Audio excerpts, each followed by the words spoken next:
Gaming news today is all about 60 FPS and GTA 6, and let's just cut through the noise. Welcome back to Reforge Gaming. If you've been following GTA 6 since the first trailer, you've probably noticed something. Everybody is pining for breadcrumbs of info about performance and the big 60 FPS question mark.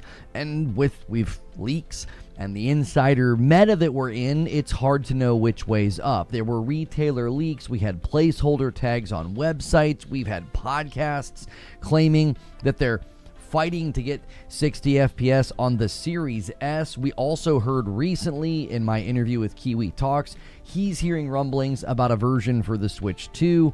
And listen, that's all it takes right now. Suddenly, everybody runs with the latest thing that they've heard because we don't know. And when you don't know, that sort of void, that vacancy of not having information, everybody kind of runs with information. Twitter, YouTube, Reddit, everywhere has been claiming or debunking that GTA 6 will be 60 FPS. Now, some have essentially argued that the PS5 Pro will save us. That'll be the place you can go. That'll be the place that you can get, 60 FPS performance. Which listen, I've continued to say the PS5 Pro will not be an automatic savior here. If they cannot manage to get close to 60 on the base PS5 or the Series X, the PS5 Pro and PSSR, they're not a magic wand, because at one level, everybody is having the wrong conversation, sort of treating boilerplate retail text as gospel or leaks from various outlets or podcasts, and in the process, we're completely ignoring the absence of commentary from PlayStation and from Rockstar. That has been, I think, one of the best points people have brought up in the debate. I had people do this with me the other day, and I was like, that's actually a good and a fair point. The fact that they've not said anything. Okay, now, yes, we have the plays best on PlayStation marketing, plays best on PS5 marketing, but even that is kind of hitched to the wagon of the DualSense controller and 3D audio and the SSD. There's also just base level tech limitations of the consoles to consider. They're not speaking to 60 FPS or performance modes or things like that because maybe they don't really have either good info or they're waiting for some type of confirmation from Rockstar. There's a fundamental difference between a GPU bottleneck and a CPU bottleneck. This has been where everybody really focuses their attention. If GTA 6 was just about being pretty, right? They were trying to do higher resolution textures with some better shadows or some ray trace reflections. Well, then, yeah, you could do things with the graphics card, scale some things back, maybe the resolution, use some of that upscaling, and then you could find your way to 60 frames. It's one of the reasons that a lot of the performance modes on the PS5 Pro got better upscaling and ray tracing, because that's things that those can assist with. PSSR can assist with that. A stronger GPU can assist with that. Those are largely GPU issues, and the PS5 Pro addresses those pretty well. Getting to add ray tracing global illumination while maintaining 60 FPS, that's like a nice visual lift to the experience of games that you're playing. But that's not what Rockstar is necessarily doing. They're not building just a prettier map, they are simulating a living world. It's going to have unprecedented NPC density, complex behavioral AI, even traffic routines that respond to things that happen in the game. Subsystems are going to be running on top of subsystems, and I think that is where many are looking at the CPU as a problem. Like, well, that's where all that data is going to be processed. Richard Ledbetter from Digital Foundry and many others have pointed this out a long time ago in like a Q&A.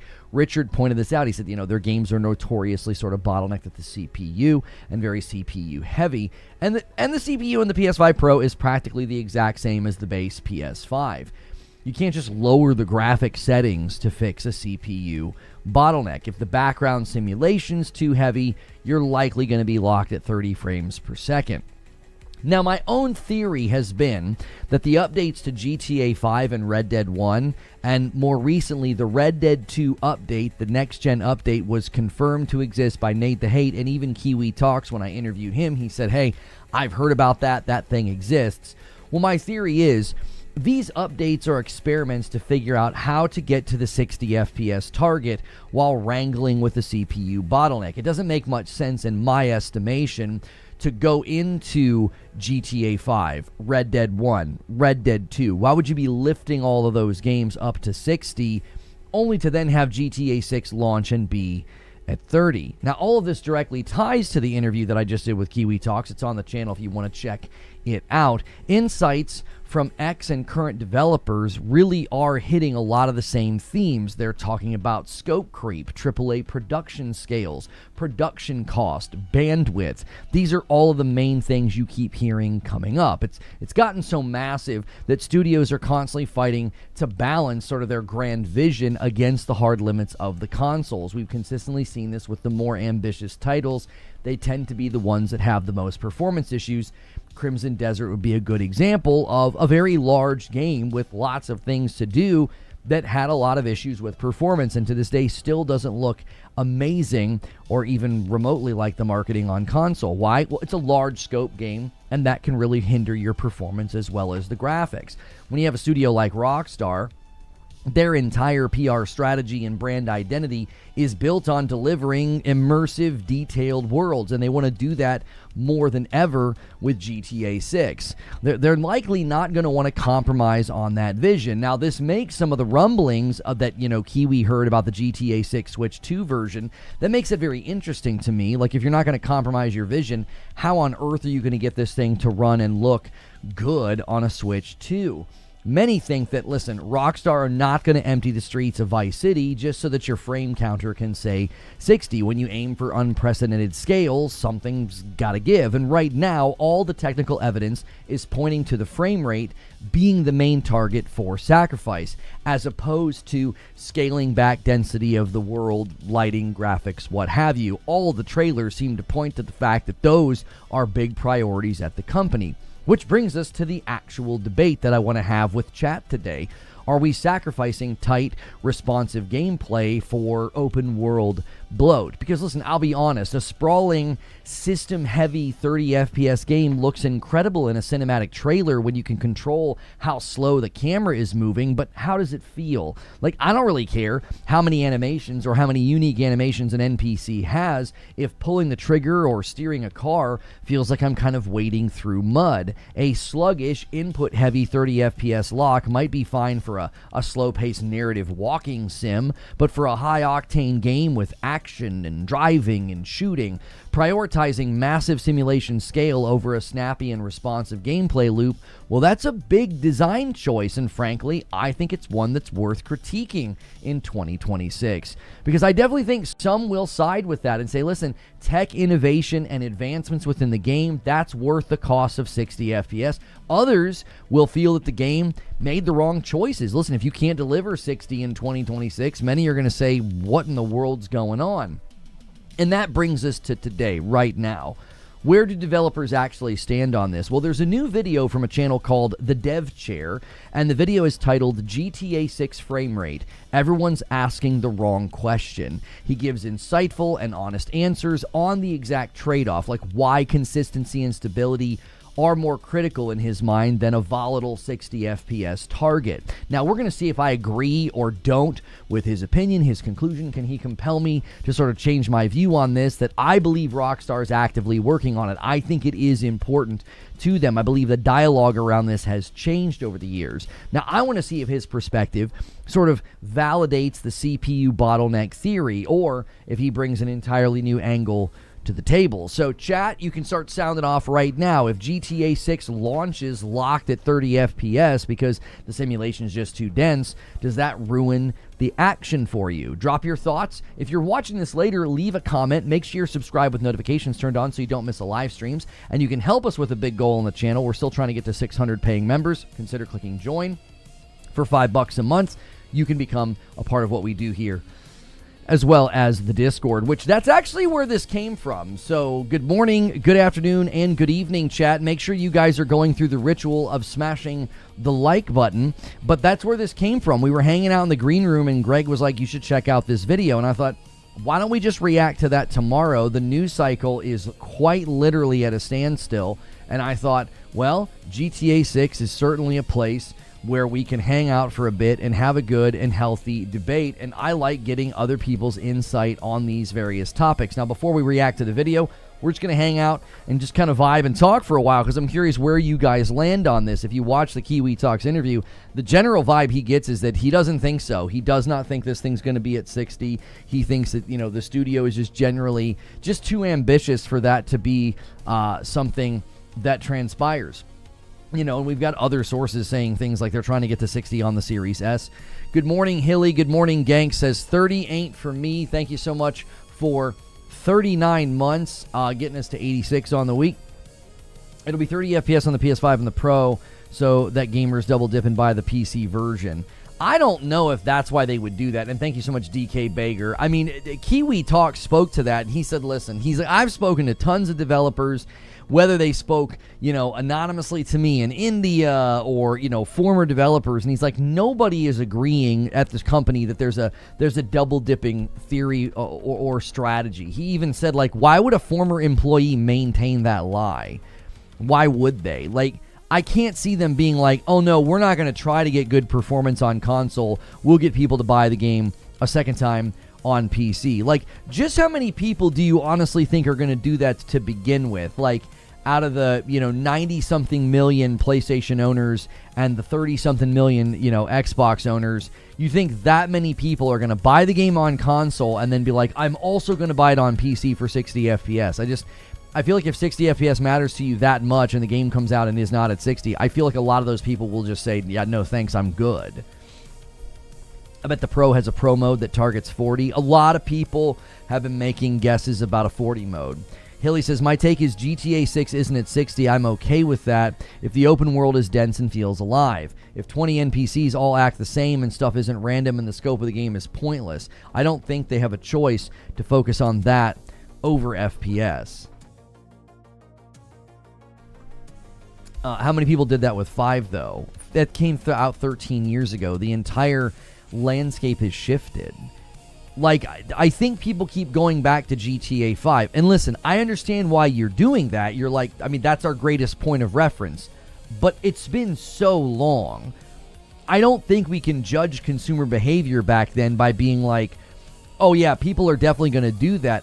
Especially because this time the general consensus thought is like what's coming to PC. Like, you're not necessarily going to have to wait. With the way that, like, how long it took, like, Red Dead, which one of the Red Deads took, like, a really long time to come to PC. So, like, back then, people might have been less apt or less prone to wait. I think these days, people are going to be like, if it's not 60 and I've got a really strong PC, I'm happy to wait until it comes over. I know a lot of people will take that stance. Again, let's just break down the presumption in the argument at its base level. You're assuming and presuming that a company of this size is intentionally not targeting 60 so people buy the game a second time. I just don't buy that. I don't. Because you're willing to take, like, the bad PR. Maybe some people are like, I'm not going to buy it because it's 30. Why would they do that? Like, I think at a base level, I'm not compelled to the position. You're free to believe whatever you want to believe, but I'm not compelled to the position because I'm like, why would they do that to their own property? Like, make it less than in the hope that, like, well, people in 6 to 12 months, they'll buy it again on PC. Now, there are people that will buy it a second time. They want to do the modding. They want to do the tweaking. They want to do the tinkering. And that's fine. That's well and good. I don't think internally it's a matter of policy at this company that they're like, we don't have to worry about 60 FPS. We'll sell it a second time. GTA is not on Unreal, it's on Rage. Yeah, I know that. I'm not sure why you're saying that, Perfect Image. Anyone who thinks the Pro is going to be better when it has the same CPU, therefore has the same problems as the base console, the Pro will be pretty much the exact same. I don't agree with that prediction either. I think that's commonly made by people who just don't like PlayStation. Like, I'm sitting here saying the Pro won't be your savior, but to say that the Pro isn't going to have anything better, that's kind of ridiculous. Like, it's going to be exactly the same. I think that there is... That just sounds like anti-PlayStation. That doesn't sound like an assessment of what the thing is capable of. Now, if you're specifically talking about FPS, there are still things they can leverage on the Pro that you can't leverage on the base PS5. Just being able to use PSSR is going to be an assistance of some kind. Now, again, it's not a magic wand, but to act like that's not going to be able to assist with lowering some of the weight of the game to get better performance or to get more consistent performance or just to turn other features on. I mean, there's other things with lighting. Saying the Pro is going to be the exact same that just doesn't feel like a genuine assessment. It just feels like you're like, well, yeah, the Pro sucks, so it's just going to be the same. And it's like, people have been shoveling that for the last how long, and the Pro just continues to prove itself to be a very good piece of equipment. You don't have to buy it, but I think there's just been a lot of things stated about it that were just patently untrue, that it was overpriced and a scam and no good. And it's like, and then for some people like, oh, it's going to be the exact same. It's like, but there's an entire just armada of games that prove that false. So fact is, it won't hit 60 on the Pro. That's not a fact, that you're just baiting. For sure, people are subjective, but the amount of delay in 30 hertz gaming is not. Right, and that's kind of one of the things I've said. I've said this many times, like, listen, you can be okay with 30, but the rest of us have gotten accustomed to 60. We've gotten accustomed to 60. Like, nobody wants to play a game at 30. You know what I mean? How do you state it as fact? He's stating it as a fact to bait. He's just he's just exaggerating the position to try to bait. Don't fall for it. Speaking as a dev in this case, as Ginger, I always want to make something as best as it can be. However, there is a point of diminishing returns because the work needs to be done, and most people won't notice the small details that I obsess over. That's kind of my position on it, right? And we'll react to the dev's video here in a while. I didn't want to immediately react. I want to have an opportunity to talk and debate with you guys before we watch what this dev has to say. But the fact of the matter is, you're making of a game, if you're going to fill the game with NPCs and you're going to have this interactive living world and the traffic responds and all this stuff, does that really matter, though, if it doesn't feel like a modern game? Like, all that tech innovation, to me, all that tech innovation falls on the ground if it's running at 30. It's like, what do I care if the traffic's interactive and there's 1,000 NPCs within a square mile? Why do I care about that if it's not running well? You know what I mean? Like, if it doesn't run like a modern game, like, I don't know. Like, if once you're used to 60 and you try to play a game at 30, it just looks like something's wrong. I can't like unsee it. Even when I played Lego Batman with Madam and I only had half of the screen, it was tolerable. We only did it because we were having a good time. If I would have had to play Batman full screen in the city, driving around, jumping off buildings, if I would have done that, I would not have been able to play the game at 30. It would have been far more noticeable. It would have been far more impactful in my experience. That is the only game I've played to completion at 30, and it was because it was half the screen. It was way less noticeable, and it was a Lego game, okay? It wasn't nearly as impactful as, like, if you're racing through the city or shooting or, trying to run away or doing, like, third-person melee combat, something to that effect. 187's okay in my opinion. Yeah, in your opinion, you are allowed to have the opinion. You're like, listen, in my opinion, it's going to be 30 on the PS5 Pro. Okay. But being like, no, it's facts. Like, come on. That just feels like bait, If it's only 30, it goes straight to the skipper. The Pro's 900. Figure it out. Nick, this is kind of my position.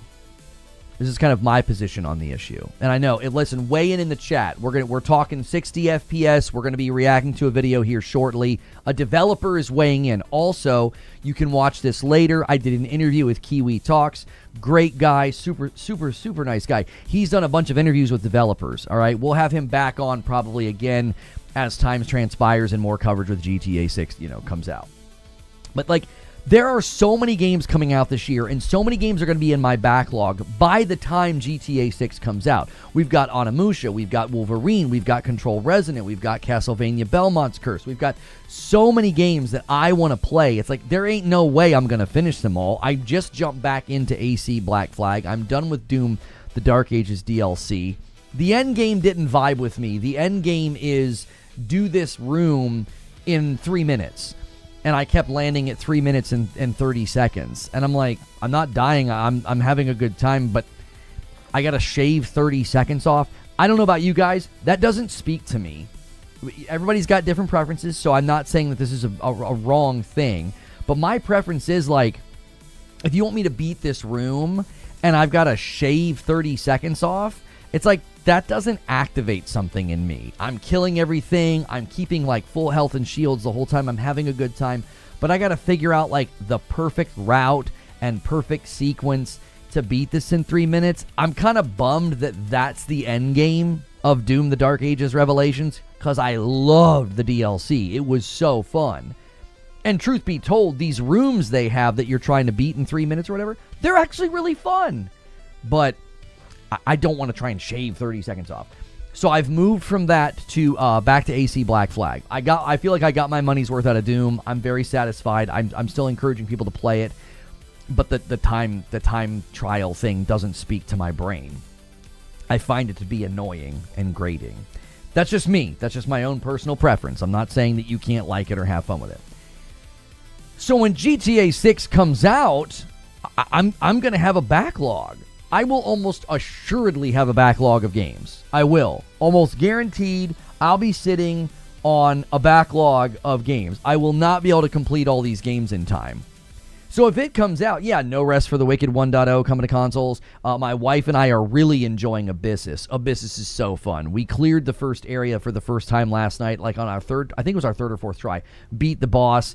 We got to the second boss, and we died, but we're getting stronger. It's a good rogue. It's really satisfying. It's very fun. We just unlocked some new abilities. We got a turret, so excited to see how that feels, versus the grenade. But the point is, there are so many games coming out.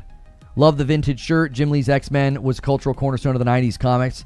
Can I have it? You still haven't paid me for being wrong about Crimson Desert. I wasn't wrong about Crimson Desert. What do you mean? Everything I said about that game came true. The launch week was nothing but vindication for everything I had said. I owe you nothing. You probably owe me, actually. But you owe me some likes, guys. Get the 200 likes. Get the 200 likes. You can work on the goal by renewing. Don't forget your renewals and your primes, as well as gifting, or sign up on your own right now. Hit the join button. Doom was fun, but it was too easy. I never died once. Well, turn the difficulty up then. There's a difficulty scaler. When is GTA 6 Trailer 3 with gameplay and base console dropping, chat? That is the ultimate question. Listen, if you don't think this game's going to be 60 at launch, you can make a really good argument. I'll tell you right now how you make the argument. Do you know how you do it? You say, they haven't shown it. PlayStation hasn't said anything. PlayStation would be saying something if it was going to be 60 FPS on their console or the Pro. PlayStation hasn't said anything. Rockstar hasn't said anything. That's a fair argument. You can make that argument, and I have no problem with that argument. I'm like, that's a good argument. It's pretty compelling. It's pretty strong. But I have a retort. Okay? I have a retort. With the way they're doing breadcrumb marketing, if 60 FPS is a thing, if they're at least targeting it, right? If they're going to inelegantly try to hit it, they would save that. That would be a reveal for later. That would be a pretty big bombshell to drop that trailer and to drop that announcement. We're happy to announce we've been able, working with PlayStation, optimizing, blah, blah, blah, blah, blah. Bunch of fancy words. This game's going to ship with the performance mode and a quality mode. We know this is something that players value. That would be my pushback. I think you could make a very convincing argument and be like, Lono, if it was going to be 60, brother, they would have said that by now. They would have announced it. It'd be in the dadgum trailer. It'd be on a PlayStation blog somewhere. They would have said it. They're saying it's playing best on PS5, and they ain't talking about frames per second. They're talking about the DualSense controller and the SSD and 3D audio. If they're doing breadcrumbs, you're right. That's what I'm saying. Their marketing strategy could be an explanation for why it hasn't been spoken to. It could. But you could also be right, and they could be like, yeah, there ain't no way. It's too big. We couldn't do it. You know what I'm saying? Without actually seeing gameplay, it's impossible to tell. For sure. They haven't really shown us good gameplay yet. It's just been a lot of, cinematic camera work, which is fine. I'm okay with that for now. I think the next trailer needs to show gameplay. Cool Spoon says GTA 6 will fail for one reason and one reason only. It decided to launch at the same month as Godzilla Destroy All Monsters Melee Remastered. Nothing can beat the King of Monsters. I mean, between that and Barbie, I think GTA 6 is in for a lot of pain. They're in for a lot of pain. It's gonna be bad. GTA 6, flopping in 2026 was not on anybody's bingo card, but it's happening, boys. And Wired Rope drops a 5 bomb over there. Well, over here on Twitch. You guys watching on Twitch and YouTube, thank you so much. Get those gifteds going. Today could be a great day to welcome in a bunch of new people to what we do here. It's daily conversations. It's safe for work. I do keep it safe for work as best I can. So if you sub and listen every day, we cover gaming news. I'm highly interactive. You don't have to super chat to talk to me. For the time being, chat is not members only. You can talk as a non-member. We don't typically do that unless chat gets too rowdy. Is Lono streaming his playthrough on the Pro if it's 30? No. I don't think so, brother. I won't. Listen, I'm not going to draw some hyperbolic line in the sand and be like, I will never. But I've generally said up to now, I'm going to skip it if it's 30. I'm going to skip it if it's 30. Like, we could play it day one and I could show it to you guys and be like, I can't do this, boys. Ain't no way. Ain't no way. Try it right now. Try it right now. Try and play some big, huge open world game. Go boot up Black Flag and just drop it to 30 FPS and see how it feels. You're not going to be able to do it.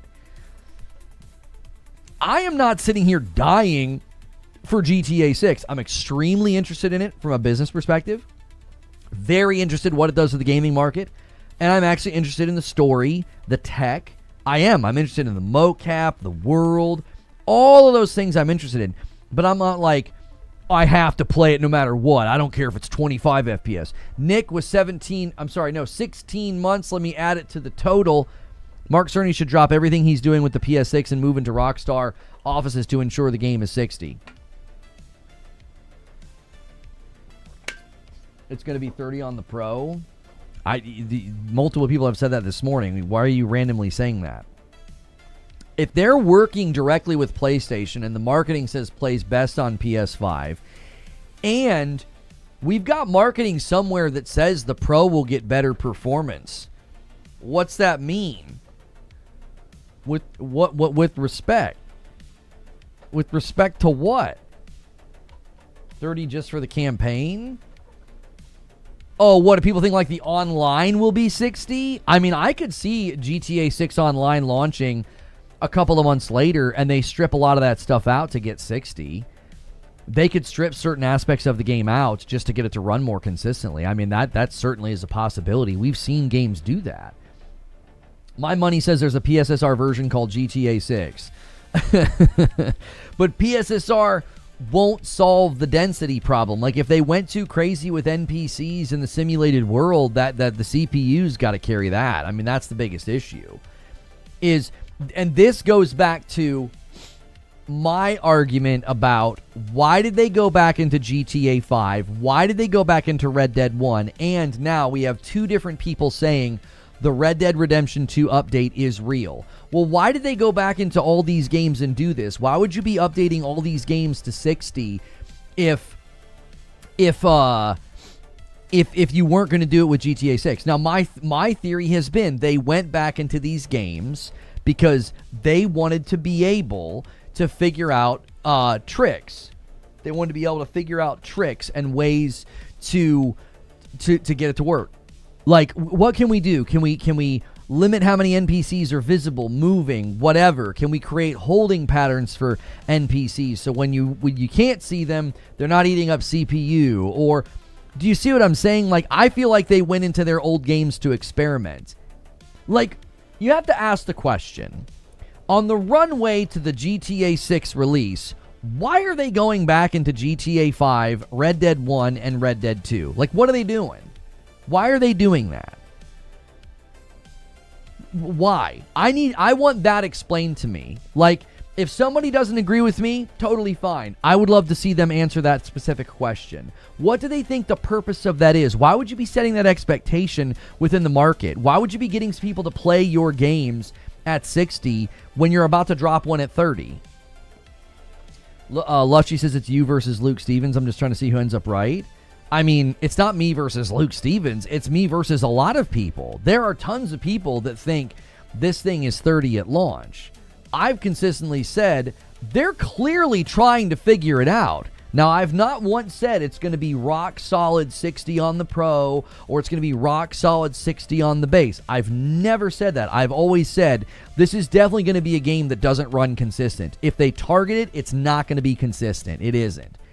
I've conceded that point many, many times. Many times I've said, listen, even if they target it, it's probably going to be pretty inelegant. It ain't going to be that great. Because you both make compelling arguments. Oh, I see. Well, sure, there are plenty of people that are just like, nope, gonna be 30, and they don't attempt to make an argument. I understand what you're saying. You're saying, here's somebody over here making a pretty good argument for why it will be 30. Lono's over here making a pretty good argument for why they're gonna target 60. I've never once said it'll be rock solid and perfect. I've never once said, I've tried to caution you guys time and time again that the PS5 Pro is not a magic wand. It's not going to magically make this thing better. It's not. But I have said, time and time again, I think they're targeting it. I think they're actively working on it. I'll go one further. I don't know if you'd be doing marketing talking about how it's going to play best on the PS5 if you don't have some efforts to give a performance mode. Given what Mark Cerny said in his presentation about the Pro, I don't know if you'd be out here trumpeting that. Abyss says, the people complaining about the PS5 or the Pro having the same CPU, Cyberpunk is a perfect example of why you're wrong. Cyberpunk on the base PS5 runs at 50 or 60 FPS, while on the Pro it runs at 60 or 80 with ray tracing on. And that's an example of a game that is at least somewhat adjacent to the things that GTA 6 is attempting to do. Many people would push back on what you're saying, Abyss. I think you're making a fair and a good point to say people maybe overstate it's the same CPU, right? The issue is, and this is the pushback, and I think this is fair pushback on your argument. They would say the scope and the scale of GTA 6 makes the CPU a bigger problem. Does that make sense? It's like, sure, you could talk about how strong your truck is, but it doesn't matter if you try to put something in the bed of the truck that's too big. Does that make sense? You could conceivably be like, this truck is strong enough to tow X amount of pounds, but if you go to put something in the bed that doesn't fit, it doesn't really matter, does it? If it's like coming off the sides and it's teetering, and when you turn, it goes flipping off. Like, sure, the PS5 Pro can be leveraged to do some pretty awesome stuff, but does it matter when the game just goes so big? The scope and the scale magnifies the fact that the CPU isn't that big of an upgrade from base PS5 to Pro. Does that make sense? I think that's fair pushback on what you're saying. People would say, well, sure, Cyberpunk is somewhat adjacent to what GTA 6 is going to be doing. It's a living city and there's NPCs everywhere, but the size and the scope and the scale of GTA 6 makes the CPU a more significant issue. I just think it's okay to be skeptical, but the amount of doubt in Rockstar kind of blows me away. This is Rockstar. That's heavy PSSR. PSSR, it is. They utilize it pretty heavily there. Mediocre Milton says, playing Power World last night, and when I was farming trees, it was dropping to 70 to 80 on my PC. I was getting motion sick. I don't know how you can play at 30 to 40 anymore. I was only able to do it in Lego Batman because it was half the screen, and it was a Lego game. So the draw distance wasn't very far. That's a very cramped game. If you've played Lego Batman, that's one of the main, I think that is one of the criticisms, is like it's a big open city, but a lot of the times you're in cramped spaces. Well, that actually helps with the 30 FPS thing. You can't see very much, so it makes it less jarring. When you're in a big, huge open world and you can see really far and you turn the camera, it's almost like the world is like, it's vibrating. It's what it looks like. What's your take on the Ultimate Edition having paywalled shops? I think people are misunderstanding what that is. So I need to start working on my phrasing. That sounds like mean. I think people are reading that in a way that would read different if it was just a menu. If you just went into a menu and you're like, here's your 50 tattoos, where do you want them? Here's your hats, clothes, and hairstyles. What do you want to put on? No one would care. That's all that is. I think people really need to just take a second and stop and think. There's been plenty of games that have done this. You buy the Ultimate Edition, and I get a little cool ball cap and a leather jacket, and you don't. And I just go into the menu, and I put the ball cap on, and I put the jacket on, okay? No one cares about that. Now, in GTA 6, they're taking those 50 tattoos and the hats and the jackets, and they're just putting them in stores. That's where you go to get the tattoo put on. They want this to be a simulation. They don't want you to be like in a menu, like dragging a tattoo and then it just appears. There's probably going to be a literal process of going into the tattoo parlor, picking your tattoo, telling where you want it, sitting in the chair. They put the tattoo on. You can probably skip all this if you want to skip all this. You don't really care, right? If it's your 7th time changing the tattoo. But that's all it is. There will be other stores. There will be other locations with those cosmetics.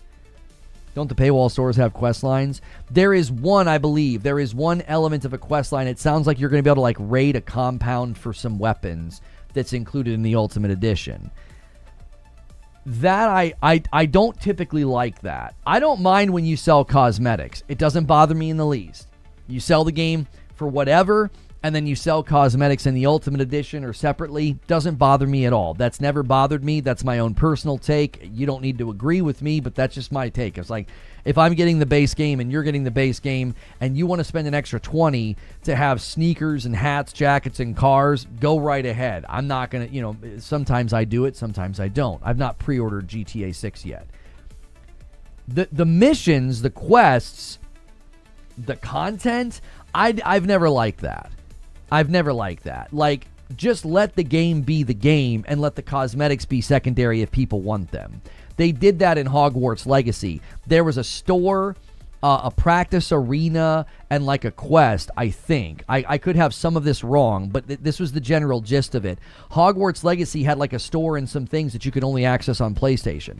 I was critical of that at the time, and I still am. I don't like when you do that.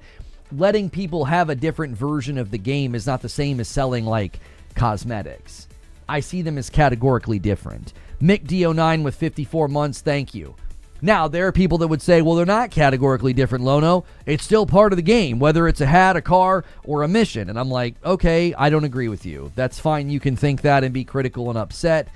What are we going to do? What are you going to boycott GTA 6? I also think if you go and look at the stuff you get for GTA 6 pre-order, they're giving you a lot of stuff just for pre-ordering. You get like outfits and hair and cosmetics for guns and a car for free. It's not extra money for those things. All you've got to do is pre-order and you get all that stuff. You can wait until the day before the game comes out and give them your money and you get all that stuff. And then for an extra $20, the amount of things you get for the $20, it's like, listen, I think there are times to be critical of game companies doing things that are kind of scummy. The amount of stuff they're giving you for the extra $20 is a little absurd. Like, I've purchased Ultimate Editions before and gotten way less stuff. We've all done it. We've all purchased Ultimate Editions, and it's like, you get a cape, and your sword looks cooler, and a hat. And that's it. Did you understand? Great stream. Tommy Vertetti from hello from Vice City. Well, hello, Tommy. It's good to see you. You created your account 1 year ago, and you have 385,000 subscribers. I'm clearly doing something wrong. I'm clearly doing something wrong. 10 years strong, boy. Well, we've only been on this channel for 5 years. Okay. All right. Congratulations. Anyways, glad to have you here, Tommy. We've all purchased Ultimate Editions before that come with virtually nothing.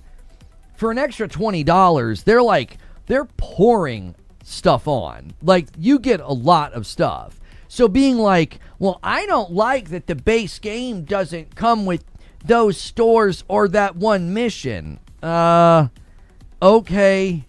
Like, that's the amount of energy I can give that complaint.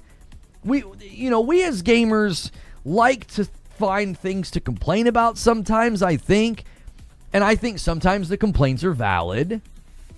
Sometimes the complaints are valid. And other times the complaints aren't very valid. I'm not going to give that a whole lot of energy. It's like, oh, okay. You can be mad about that. That's fine. You can't be wrong. It's just your emotional response or your consumer response to something. You can't necessarily be wrong. But I'm like, I don't think this deserves this much energy. I don't think it's that significant. Space Marines 2 Ultimate Edition came with a lot of stuff also. Yes, there have been companies that give way more than others, and then there are some companies where you do the Ultimate Edition and you get virtually nothing. I miss COD Ultimate Editions where you would get physical stuff like an RC car or an army helmet. Yeah, dude. Anything that takes raw materials right now. I was surprised to see Residence, a Plague Tale Legacy. I was surprised to see that having an Ultimate Edition with like a statue. Like, they're not doing an Collector's Edition. They're not doing a Collector's Edition for Wolverine. They're not doing a Collector's Edition for GTA 6. That's crazy.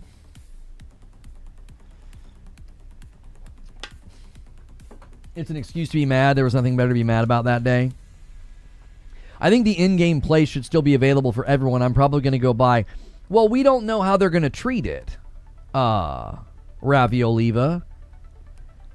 We don't know how they're going to treat it. I don't think you're going to go up and like knock on the door and they're like, get out of here, punk. And you're like, what? And they're like, pay up, brokey. You can't come into this tattoo parlor.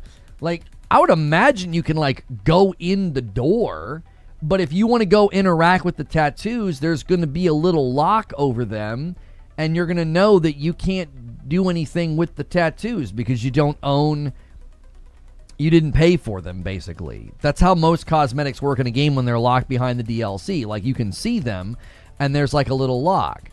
Just last night, my wife and I playing Abyssus, I went to the locker to change our outfits. We don't have any of the new stuff yet. And there's helmets and outfits that literally say, if there's a lock, and it literally says Founders Pack or whatever. I don't think they're going to, like, not let you in the store. You know what? I hope they do. I'm changing my mind right now. I hope they drag you out of the store by the back of your collar and throw you in the street and call you a brokey. Just for the memes, just for the lulz. That's what they should do. I think they should totally turn this into a moment where they meme on it. Like, just do it. I want a team right now at Rockstar working on that content. You know, they're like, what are you doing in here? And you're like, what? And they like grab you and they throw you out. Get out of here, brokey. Come back when you've got the scratch. And you're like, oh, come on. That's what they need to do. We need to oppress the brokies.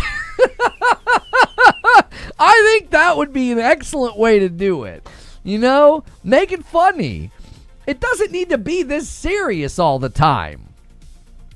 I feel like every game is teetering on the edge of, we're going to create a bunch of little tiny activists. Like, that's what every game is scared.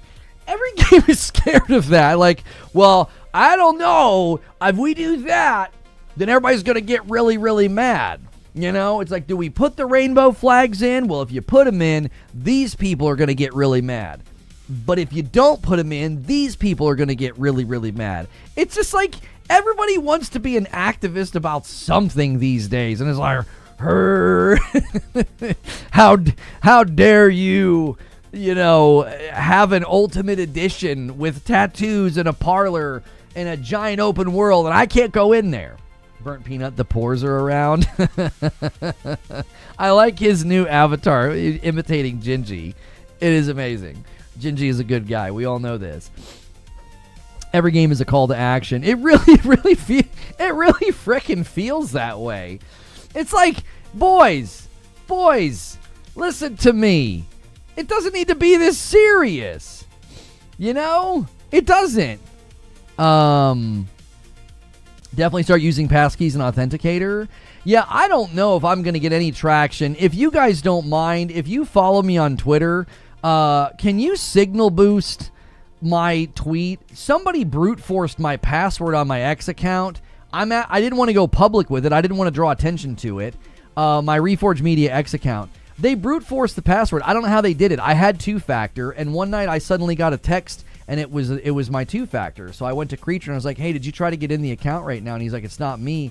And I went, and my password had been changed. And I'm like, what the frick? I was like, I have two-factor. How'd they change the password? Unfortunately, I don't have access to the email that I set up the account with. So the account was just stuck. I had the two-factor, so they couldn't do anything. They couldn't do anything with it. You need passkey. Yeah, apparently you need passkey on everything now. So they couldn't do anything with the account. The account was just sitting there. I actually continued to log into the account on my desktop. On my desktop, I could log in with my phone. So I just kept using the account, and I figured, well, eventually they'll give up. They can't do anything because of two-factor. They basically were they somehow successfully changed the password. I don't know how. So I can't change the password because in order to change the password, you need to have access to the original email. So I've been trying for 2 weeks to fix it. They do not have a process of resetting your password if you've lost access to the original email. Like you literally can't do it. Like if you try, you use their form, they email you and they say you need to put in the email address that you set the account up in. It's like, I can't do that. You're going to send an email to that account and I don't have access to it anymore. It's an old email. So I just basically tweeted at Elon and I was like, this process is fundamentally broken. I have no recourse to get the account back. I was like, look at the account. It's me in the picture. It's me. It's my brand. It's my company. It's mine. It's me. Like, I should be able to get the account back. Like, there's got to be another, so if you guys follow me on X, try to signal boost that, retweet it, tag him, say, hey, help this guy out. This is clearly his account. And I guess two-factor is not enough to protect you anymore. There you go. I didn't want to go public with it. I didn't want to draw attention to the fact that somebody got my account. I was like, this kind of sucks. It's not my Reforge gaming account. It's my Reforge media account. It's the older, larger account. So, yeah. For those of you that follow me on X, Twitter, at Reforge Gaming, give that some boost. Who in here did it? I don't know. They emailed me and said, we have control of your account. If you want it back, let us know. And it's like, I'm not going to get freaking shaken down for an X account. Frick off. He doesn't care. Well, I mean, they gutted their support staff, so it's like, that's why everything's automated and not helpful. So they banned my account on my own for identity theft. I can't get it back. It's ridiculous. It's like, that's me in the picture. Can you prove that it's you? I think so. How do we know that you're even you? I don't know. It's just I am me. Anyway, there is no CPU bottleneck. Mark Cerny and Sony are big fans of GPU compute. Brian, I don't necessarily know if you understand what people are saying when they say there's a bottleneck. Thanks for 17 months. DJB Presents, getting us to 95. We're exactly a 5-bomb away from 100. If you guys want to be on pace for the week, we need to end the day at 300 members. Remember what we did on Friday. Those 5 bombs add up. You're you? I don't believe you. If I'm not me, and then who don't you believe? That'll get your thinker going. Use an authenticator. Authy's great. Yeah, I use an authenticator for my other accounts. I couldn't set up the authenticator on that one because the email address had lapsed. So I just used the phone number thinking that was fine. I guess it wasn't. They don't let you change the email. They literally don't let you. You see Asha's people, one of his people left for an AI position. Yeah, I think people are misreading that. They're like, oh my gosh, it must be terrible over there. That's what I initially thought. I'm like, it must be pretty bad. This guy walked already. He apparently got an insane offer to work somewhere else that was like life-changing money, so he took it. And it's like, get the bag, bro. Get it. Anyways, I don't know if you're understanding the bottleneck, Brian, when you say there is no CPU bottleneck. The reason that people say there is a bottleneck is they say a game like this will be CPU heavy. Now, I have continued to say that doesn't mean that Rockstar hasn't come up with innovations within that. Like, the premise of the 30 FPS argument for GTA 6, the premise is game will be CPU heavy. Therefore, the CPUs in these consoles aren't good enough / strong enough. It's not, they're not going to be able to do it.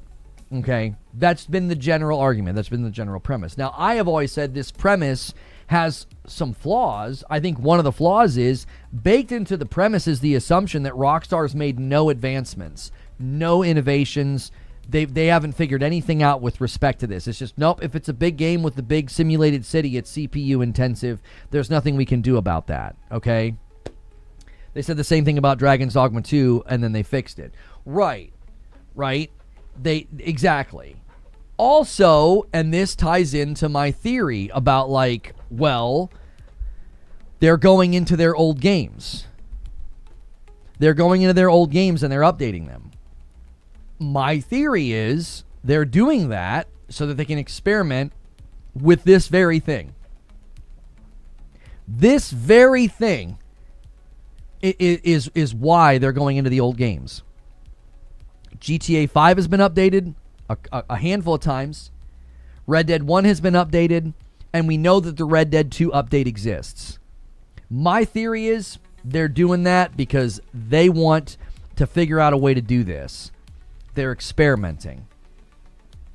I don't think companies like this just accept this ongoing problem. Like, well, that's just the way that it is. These kinds of companies find ways to innovate, to do things better, to be more efficient. I believe that they do. Now, I'm not saying that as like hopium that, well, it's going to be rock solid 60 and ray tracing and the water's going to reflect and you're going to be able to see beads of sweat off of, Lucia's hips. Like, I'm not saying that.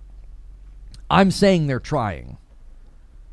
Here's why I'm saying it that way. Let me approach this from a different way to argue it. I feel like the folks that are saying, nope, it's 30, too much of a bottleneck. A lot of those people, I think, are just baiting. I think they're just trying to get people riled up. But let's just say they're not. Let's just say there's people that are like, nah, I just don't think so. I think the fundamental reason I don't agree with that is you're basically saying that they're not even trying. They just gave up. They're like, yeah, there's no reason to even try to do that. And I'm saying, no, I think they're trying.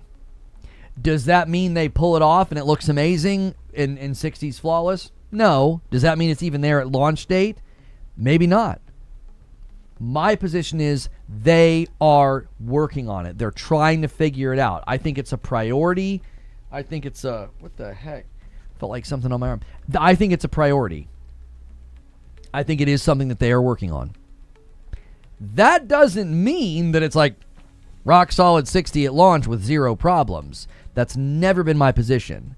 I just think the opposition to a lot of what I say is this presumption that they just didn't even try, they gave up. They've made zero effort. It's going to be 30. I'm like, that doesn't make sense. It doesn't even make sense with respect to what they're doing with their old games.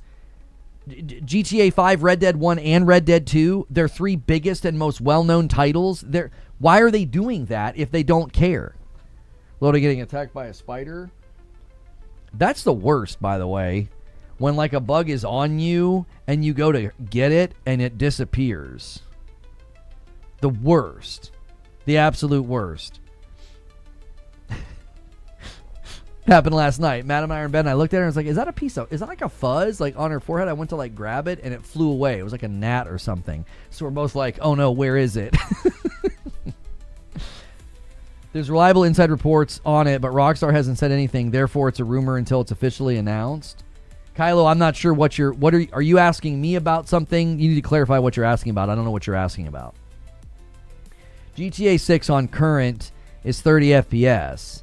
Then they can update and resell on PS6. I don't think so. No. No. We live in a different time. There is no way they're going to walk out and be like, full-priced PlayStation 6 version of GTA 6. An update, maybe, like 10 or 20 bucks, like Nintendo did with Zelda. Brother, I don't think they're walking out on the PlayStation 6 and being like, oh, no, yeah, it's a new version. You got to rebuy the game. I don't think so. I don't, like, I know we feel like this company can do whatever they want and get away with whatever they want. I literally don't think they're going to do that. They could sell like a $10 or a $20 upgrade. They're not going to force people to rebuy the game. Digital library continuity is a thing. It's an expectation. The shenanigans they pulled in the past, I'm telling you, that wouldn't fly this time around. It wouldn't. It doesn't make any sense. Next gen update for PS6 will be $80 again, just like they did with GTA 5, Xbox One, PS3. No, I think that is attempting to act like nothing has changed. See, that I think is the foundational problem with much of the argumentation about GTA 6. Everybody argues as if nothing has changed. That like, yeah, nothing has changed. They're going to do everything exactly the same. It's like, you really think they're going to walk into the market in like 2030 or 2028 or 2029 and be like, yeah, you got to buy GTA 6 again. GTA 5 upgrade was $10, not $70. See what I'm saying? If that's in fact true, then what are we even talking about? The PlayStation 5 upgrade was $9 if you owned existing GTA 5. There we go. See, that's the problem with so much of the argumentation. It's like you act as if nothing can change. The recent update was literally $9. They didn't make people rebuy GTA 5. They didn't make you rebuy it. $2 from V Worldwide. Rockstar may not be, but Sony has a Hulk. Cerny? I mean, Cerny certainly has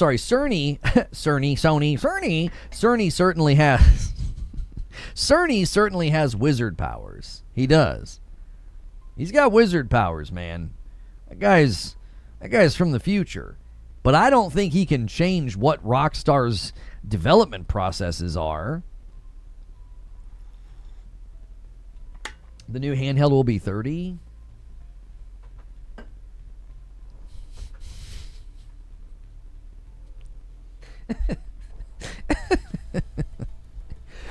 I think I need a board in the room. Chat. I need to get a cork board.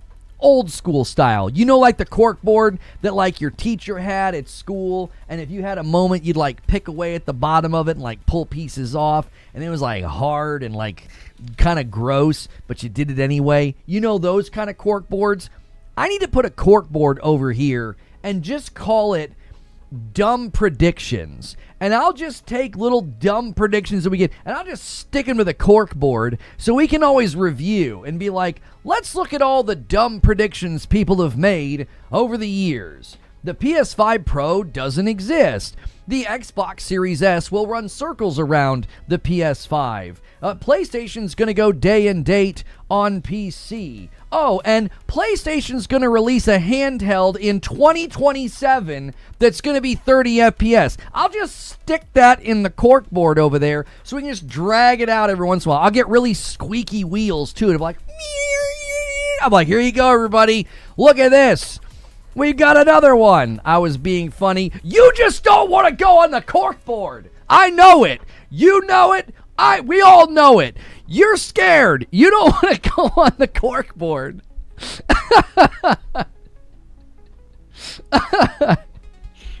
Frickin' Jiminy.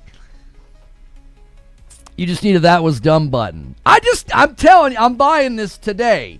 I'm going to go get a corkboard, and I'm going to put it right over there. I'm just going to pull it in every once in a while. I'm like, all right, there you go. You get to go on the board. Chris Carrier with 58 months.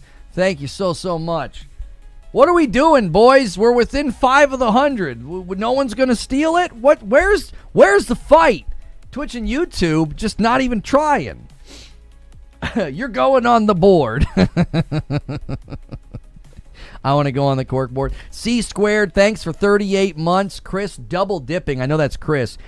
Chris resubscribing on both platforms. Thank you very, very much for that. I really wouldn't do it because it would just result in people saying the dumbest things possible, hoping to go on the board. They'd be like, oh, my 5 seconds of fame. They'd be like, I'm on that corkboard. And a 5-bomb from Hidden Seiryu. There it is. Jiminy Christmas. It's Wednesday, boys. So what are we doing?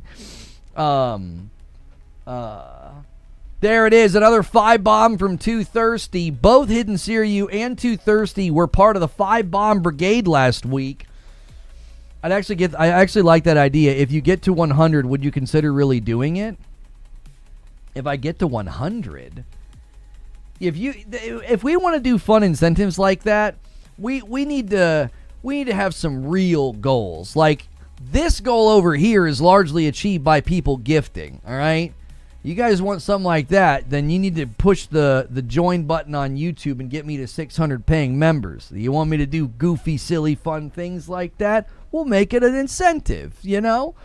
At best on the PS6, they'll release GTA 6 1 to 3 years into the lifetime. Do digital only, 10 more for full ray tracing and resolution at 60. More pedestrians and cars in the road. Listen, if you're in here on an alt and you work at Rockstar, I just want you to know that we're on to you, okay? You're in here test flighting. Like, maybe we can re-release the game on PlayStation 6, charge them $10 for full ray tracing and resolution in 60 and more pedestrians. We know who you are.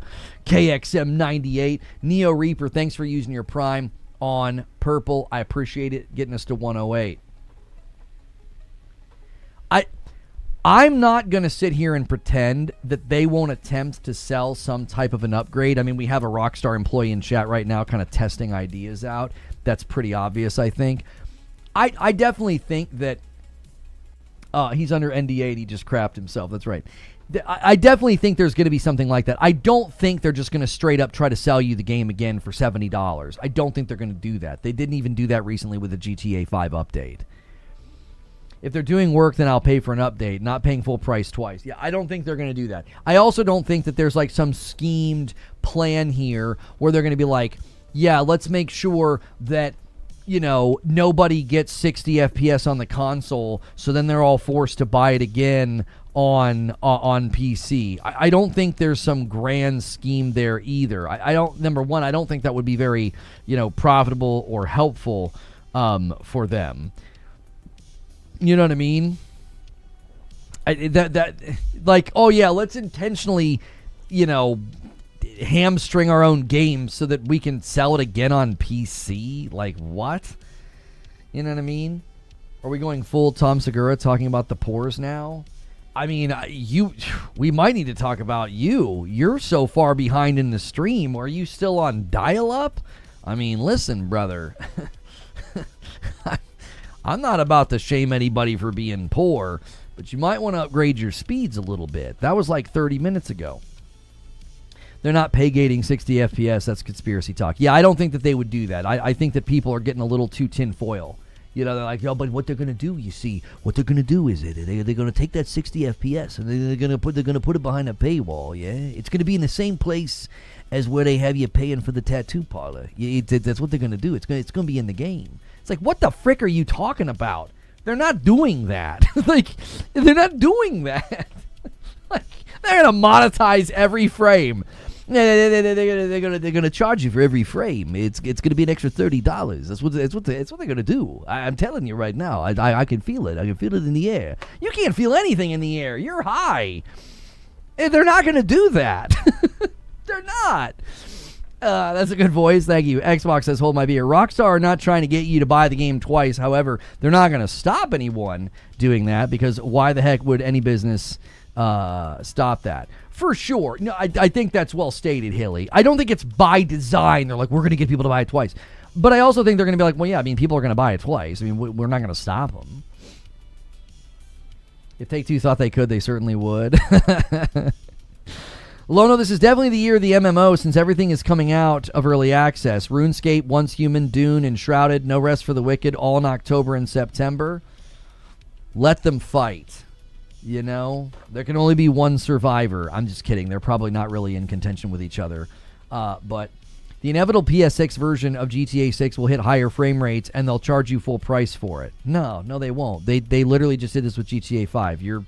I'm sorry to say, that is a prediction that I think can actually just be wrong. Like, it can be your opinion or whatever. I think it's wrong. They literally just did it with GTA 5, and you only had to pay $10 if you already own the game. I think your prediction is just either uninformed or just intentionally, exaggerated to get response. I don't feel like that's a genuine thought. Like, they're going to charge you full price.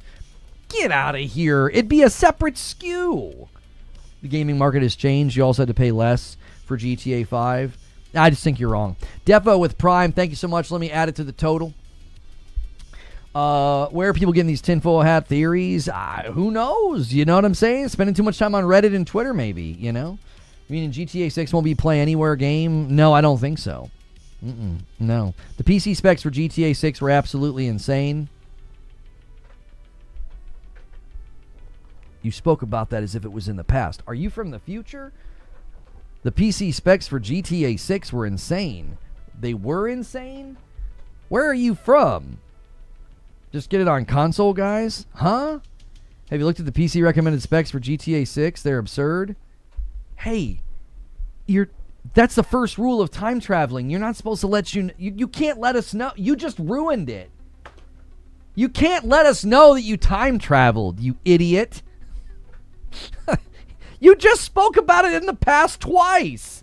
You can't do that. We have to go back.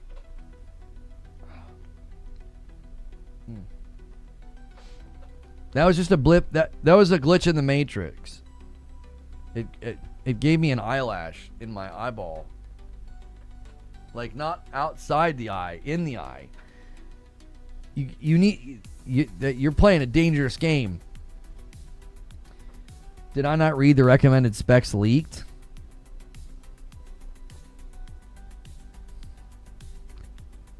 What? What do you mean?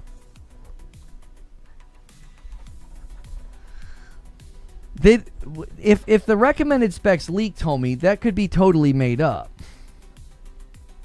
I thought it did. What year is this? It's 2026. It's January the 22nd in the year 2026, in the year of our Lord.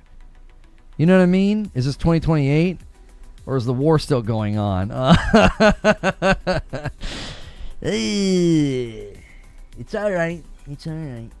Listen, Soy, they're going to come for you. All right? Just remember me. All right? They're going to knock on the door any minute. Do. Like, you're not allowed to time travel. I mean, at least you're not allowed to let people know.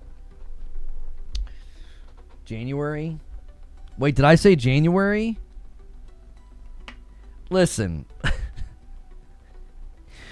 We're all getting a little excited, and we're all, misspeaking. That was just a mistake. It's July. Okay. We don't need to think about this any further. Okay. Everybody calm down. Fruit of the Loom didn't have the cornucopia. Mandela didn't die. Mona Lisa never smiled. It's fine. We're all okay. I don't know what's... Okay. What's in that cup? Wouldn't you like to know? Reforge Roast. You can get it at reforgeroast.com. It's like $10 a bag. It's very, very affordable right now. While everything else isn't. Anyways. It's so stupid. I don't think there's some grand conspiracy to get you to buy GTA 6 at full price 8 more times. I don't think so. I don't. I think they're willing to do the PC thing, basically because Gandalf never said Tom Bombadil's lines.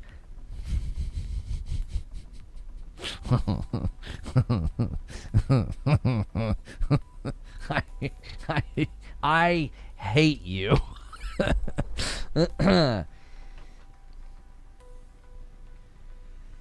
Okay.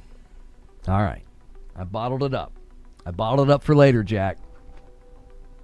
I will die in the hill of the Fruit of the Loom Cornucopia Hill. That's right.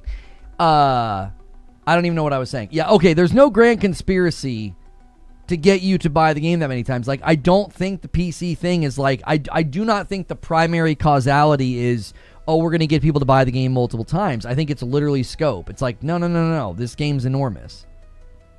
This game is absolutely enormous. Anything we can do to keep scope smaller, we're going to do it. And I think that's one of the things that they do, is they're just like, no, prioritize console. This is something that I do think is baked into the conversation, the dialogue about gaming, that I think just gets like a little exhausting. Presumed malice all the time. Everything's malicious. Everything is predatory. Everything, like, this sort of harkens to the pay-to-win discussion we've had before, where I'm like, if a single-player game sells an XP boost, that's not pay-to-win.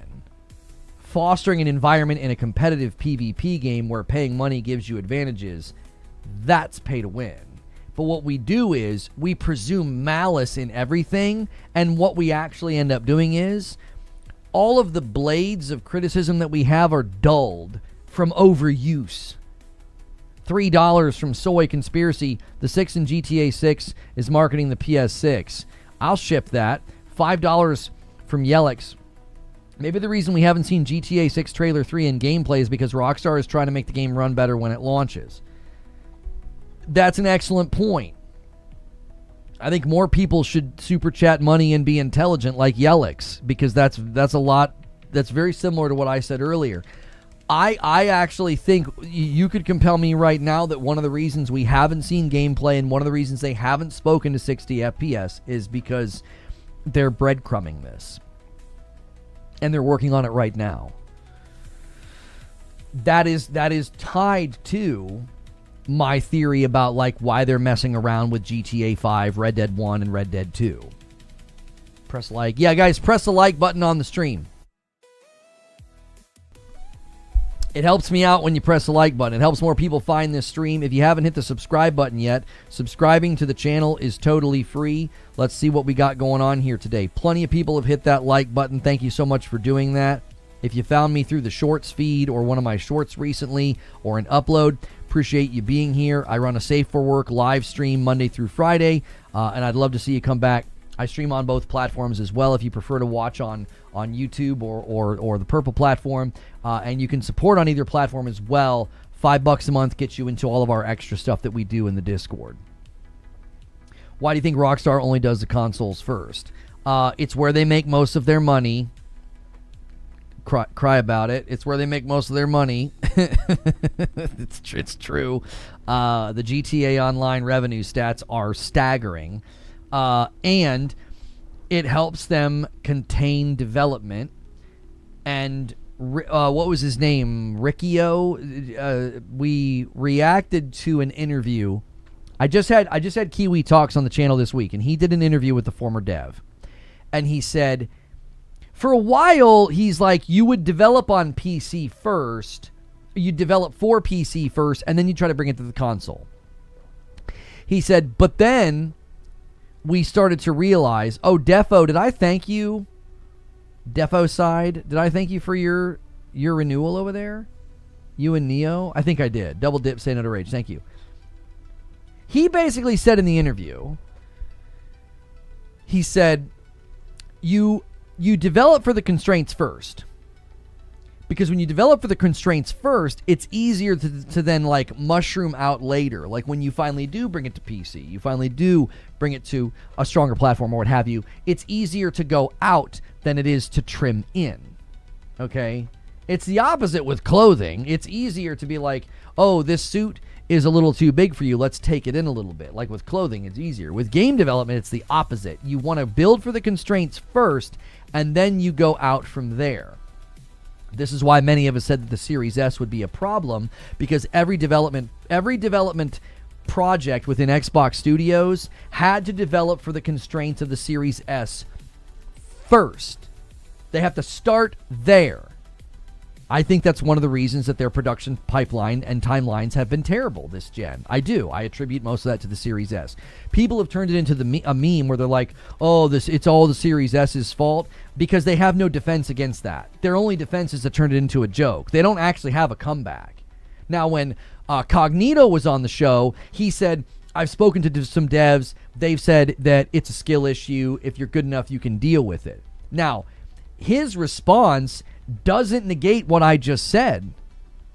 It still is going to take longer. Just because you're better at it, just because your engine or your team is better at it, doesn't mean that's not going to be a problem. So when GTA 6 says it's time to build, when Rockstar says it's time to build the biggest and craziest game that we've ever built, they're going to build for the constraints first. They're going to go there first. They're not going to build for PC first. They'll be like, well, now we got to trim all this down and figure all this out.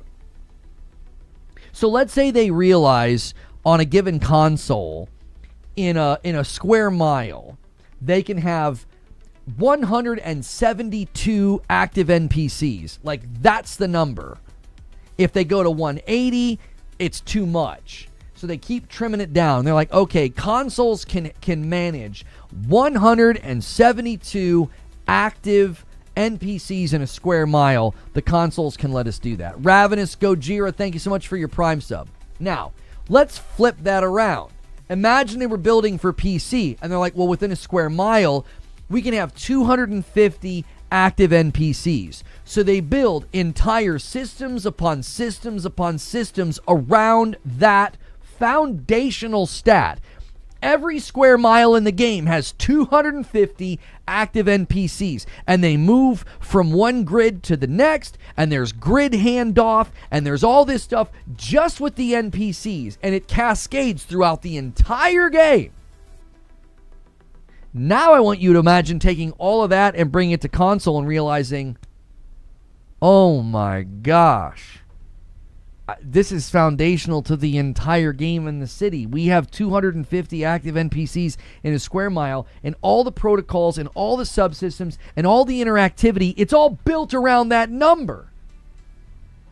They got to retool the entire thing. Now, I just gave you a completely made-up hypothetical as to why this is so significant. Why they can't just be like, well, yeah, we'll just build for PC and console at the exact same time. We'll do parallel development. No, that you build for this system first. And to be quite honest with you, it's not just this system. They're building for the PS5 Series X and the Series S. They're already having to build for 3 systems. It's not even as simple as I'm making it. Do we have big AAA game this gen on 30? No. I mean, Starfield launched at 30, got a patch. Plague Tale Requiem launched at 30, got a patch. Did Hellblade 2 get a patch? I feel like it did, didn't it? I don't know if any game stayed there. I feel like a handful of games did, but it was with outside of like Gotham Knights and Plague Tale, it was Redfall, Starfield, and Hellblade 2. They were all Xbox games for the most part. The Gotham Knights situation was the dumbest thing I think I've ever seen. I still don't know what the heck they did to that game.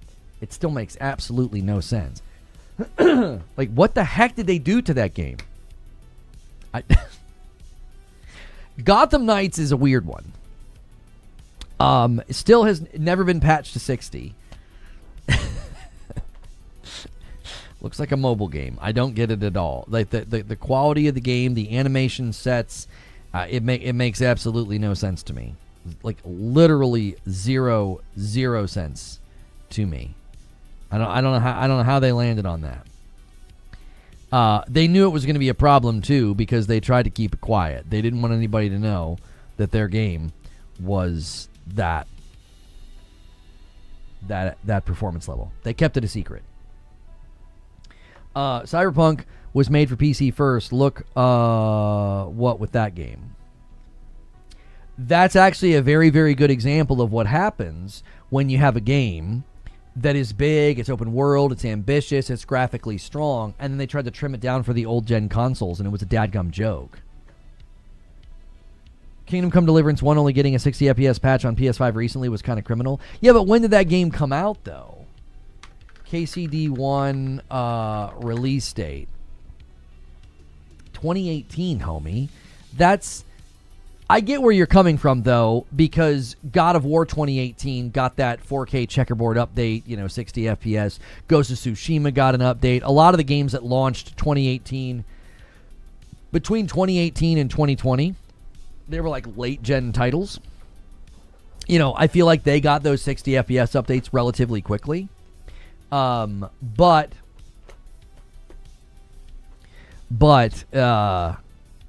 it was pretty common for games launching around the 2018 time period to be 30 FPS. So, and they probably weren't focused on it, brother. They were building the second game, and they're not an enormous studio, are they? I don't think the studio that built Kingdom Come Deliverance is like a massive studio.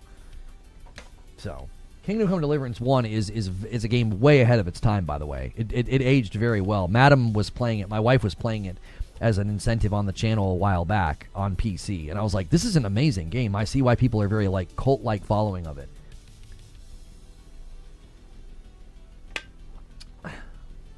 24 hours and 29 minutes until I can play Halo. 28 minutes. Thank you, Hilly. I'm glad you're counting it down.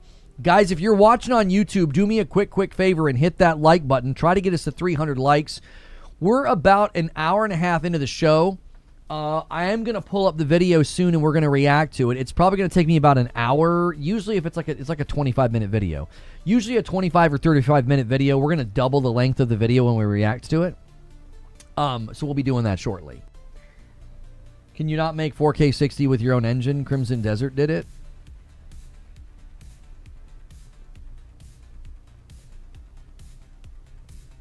What? Where? Crimson Desert looked and ran like butt on the console. I mean, literal cheeks, bro. That looked and ran like cheeks on console. I still don't think it looks and runs that well on console after all their updates. What are we even talking about? It looked terrible on the base console at launch. PS5 Pro, it looked somewhat better, ran slightly better. Still looked and ran like absolute cheeks at launch. There's rumors that Ubisoft is going to release an update to Ghost Recon Wildlands. Yeah, there's something coming with that. Yeah. Yep. Something's coming with it. We don't know. I mean, I'm not that excited about it. Like Ghost Recon Wildlands, like I don't know about you guys, but like I didn't do much with it. So, guys, double check that it's saving your like count. YouTube can be funny about that sometimes. I'm gonna pull it up myself and see if it's actually saving the like. Let's try to get to 300 likes right now. There we go. Tainted Grails needed some serious work on the console, sadly. Yeah, I got early access to it. I couldn't even record footage. It was so bad. Like, they acknowledged it. I mean, they basically sent emails to us. They knew it, that the performance was so poor on console for Tainted Grail. I mean, that's literally the collector's edition statue right there. Like, they were super nice. They were great studio. But I was like, I cannot record footage. I can't even play the game. It was so bad. It was very, very bad. The games look blurry at first, like water looked way worse. The dev later improved on the game after the backlash. Yeah, with GTA 6 and 60 FPS, my current position, okay, let me trot out my position because we're going to watch a video and we're going to see if he can change my mind, all right? We're doing the change my mind thing today, right? Let's see if this guy can change my mind. We will see. But this is my position. I think we have ample evidence to predict that Rockstar is working on a performance mode for GTA 6. I do. I think we have ample evidence to make that prediction. I am not predicting it will be rock solid 60. I'm not predicting it will be perfect. I'm actually not even predicting that it'll be there at launch. But I think we have ample evidence that they are in fact working on it. To hold the position that they're not even working on it, I find that position to be a little absurd. It's like the idea that they're not even working on it, like they don't even care about it, I think is an absurd position. I can't hold to it. No one's ever going to compel me that a studio of this size and of this pedigree is like, we don't even care about that. I don't believe it, and I don't even think people that are saying it believe it. Because when you look at what they're doing with GTA 5, Red Dead 1, and Red Dead 2, they're clearly, you know, looking at improving performance in their games and improving performance in their in their content. I do not believe they're just sitting there saying, yeah, we don't even care about that. Betting it'll be 40 to 50 on the Pro at launch at best. It'll be 60, possibly low quality, but still 50 to 60. So I think they're working on it. If they're not working on it, why was the game delayed? I don't think that's why the game was delayed. Yo, what's good, feed? I don't think that that's why it was delayed. You think it's going to be the 40 FPS with the 120? Yeah, I've seen a lot of people say that. I think the video we're going to watch today, I think he says that. I think that's the crux of his argument, is that they're going to do the 4120 mode, which the only reason I'm not too compelled by that is that's a very, very small fraction of the public that can even do that. Like, most people are not sitting on a monitor or a television hooked up to their console. Most people have their consoles hooked up to most of them have it hooked up to a television, and a lot of the televisions out there, people are running 60 hertz televisions, not 120. So again, I just don't know if that's where they're going to be straining their efforts with respect to performance. I think that I think they know it's a priority. I think they know it's important. I think they're working on it. I don't know if it's going to be there at launch. I don't even think it's going to be that stable if, in fact, it does launch with it. And I think the work on their existing games is the biggest piece of evidence that this is something that they are concerned with and they are working on.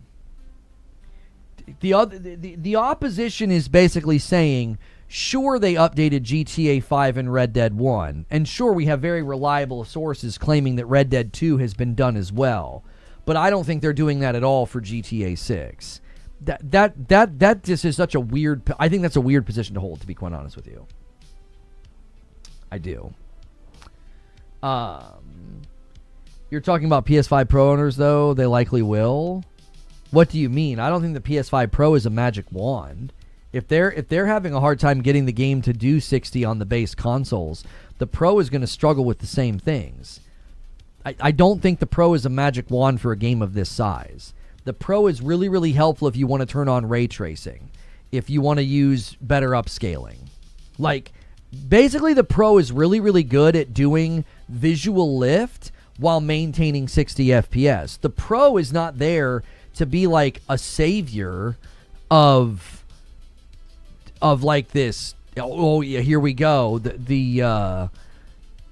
Any game can run beautifully. You just have to run it on the Pro. I just don't think so. The Pro is certainly a good piece of equipment, and it does very very good visual lift. Of like, oh hey, you can turn on ray tracing GI and still maintain 60. Like, I think Assassin's Creed Shadows is one of the best looking games this gen on the Pro because you can turn on RTGI. It looks phenomenal. I showed pictures of Assassin's Creed to my friend, and he thought it was a photograph. He was like, that's a photograph. I'm like, no, it's not. That's a game. I did the same thing with Death Stranding 2. I was like, nope, that's in-engine. He couldn't believe it. I was like, just showed him screenshots on my phone. Like, the visual lift that some of these games are getting with the lighting especially, I think that's the biggest visual lift a game can get right now. Raising the resolution doesn't do as much, I don't think, as RTGI. Like, you give me a 1440 game with RTGI, I think it's going to look better than a 4K game without RTGI. I don't think it looks as good. Raising the resolution just gives it like a sharper look. It doesn't actually lift the image quality. It's not the same. It's not the same enhancer. It doesn't enhance it nearly as much anymore. Like, jumping from 1440 to 4K is nice. 1440 with ray tracing GI is going to look light years better than a 4K game without RTGI. Does that make sense? That's where I actually think a lot of the future visual enhancements are going. I think that's what the PS6 is going to largely focus on, which is ray tracing, path tracing, shadows, making the world look more realistic and feel more realistic. Just boosting resolution doesn't... Not only is it extremely hard to do, it's getting harder and harder to just keep, doubling res. It doesn't... The visual lift is not nearly as noticeable. It's like 4K to 8K. Okay, like, yeah, I can see the difference. You turn on RTGI, and I really see a difference. PSSR 2 will also help. I mean, PSSR 2, I don't know if it's going to help with what the main issue is with GTA 6. All right, right now, chat, I want everybody, take a quick second if you're lurking. I want you guys, this is the question. I'm going to phrase the question very carefully. Do you believe, this is a yes or no question, do you believe GTA 6 will have a performance mode at launch? Performance mode that's targeting 60. I'm not talking about whether or not it hits it well or whether or not it's rock solid. Will it have a performance mode at launch? Yes or no in the chat. Weigh in right now. Purple's a little bit quicker because purple doesn't have the stream delay. $3 from Soy. All this 4K talk. Meanwhile, CS2 players are on 64080. Okay. A yes, no, yes. I say I got 3 yeses and 1 no over here. So I have a yes, yes, yes, no, yes, yes, no, yes. I got a targeting 40. I got a yes, yes, yes, absolutely yes, I believe so. Yes, yes, yes, yes, yes, nah. Yes, yes, yes, yes, yes. I'm seeing almost all yeses in chat. I'm seeing yeses, but it won't hit 60. Okay. I have a NARP. I have one NARP. Not a no, not a nope, but a NARP. I've English only, please. Pan Gamer says no, unfortunately. Okay. No, 40 is the best we're going to get. Okay. All right. Okay. You know why this is really good that most of you said yes? We're going to see if the video we're about to watch can change everybody's mind, because I don't think this guy thinks it's going to happen. I'm changing my answer to NARP. 40 to 48 at best. Now, hang on. My question was not, will it hit 60? I said, will it launch with a performance mode? Meaning they're going to have a mode that wants to increase frame rate. Target 60. It could hit 40 or 48. My question was, will it have a performance mode? Consistency aside, whether it's consistent or rock solid, we're setting that to the side. We're saying, are they even going to attempt it? Is it even going to be in there at launch? A performance mode. That's the question. I've got a yurt and a yeah and a nope and a yerp and a yep and an interesting. Like what Lono said, not everybody has a 120 television, so the 40 wouldn't do much for the majority of people playing the game. A $5 super chat from Tyler Daniel. Hey, Mr. Reforge, I think GTA 6 Trailer 3 will come out in August. Do you agree? I have been saying August since they missed their last earnings call week, and they didn't drop one for pre-order week. I've thought, okay, it's probably August. Yeah. I thought they were going to do it week of their earnings call. Then I thought, oh, they'll do it when pre-orders open. Do you remember how they announced the pre-orders? They opted instead to do a bunch of photos and pre-order and Ultimate Edition, a big landing page. That's what they opted to do instead. So once that happened, I thought, okay, I guess they're going to do GTA 6 Trailer 3 in August. That was kind of my at that point. I kind of adjusted my prediction. There's an earnings call on the 6th. Let me take a look here and see. Okay, earnings call on the 6th. So August the 4th, maybe that Tuesday we could see it. You know, listen, we all need to agree. Everybody, right now, okay? Look at me. Look at me. Look at me. Look at me. Listen to me. We all need to make crap predictions and guesses so that we don't accidentally hit a bullseye and they move it. We have to be unified on this. So we need to say that they're going to drop the trailer at 7 in the evening on Sunday, August the 2nd. You know what I mean? You know what I mean? You get it? Yeah. It's not going to drop on Tuesday, August the 4th. It's not going to drop the week of the earnings call. It's not going to, okay? It'll be at like 2 in the morning on Saturday, August the 11th. So let's just stick to that. 2 in the morning, August 11th, when the two moons align. That's exactly right. See, the concern is if we actually hit it, if anybody hits a bullseye and makes the video or makes a short or makes a tweet, they'll just move it. They'll just move it just to spite everybody. The 11th.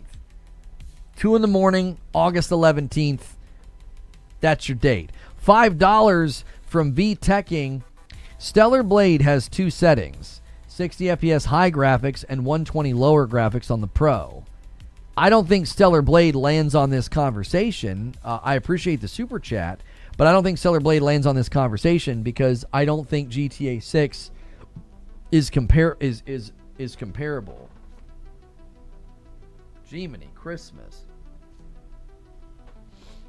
I don't think it's comparable. August 11th is my birthday. Happy birthday. I'm realizing Rockstar is a lot like Punxsutawney Phil. They get spooked easy. I need right now 20 more likes to get to 300 likes. Guys, let's get it. Let's get it. I'm not harping on the goal for the members. I'm harping on the likes. We need them likes, boys. Okay?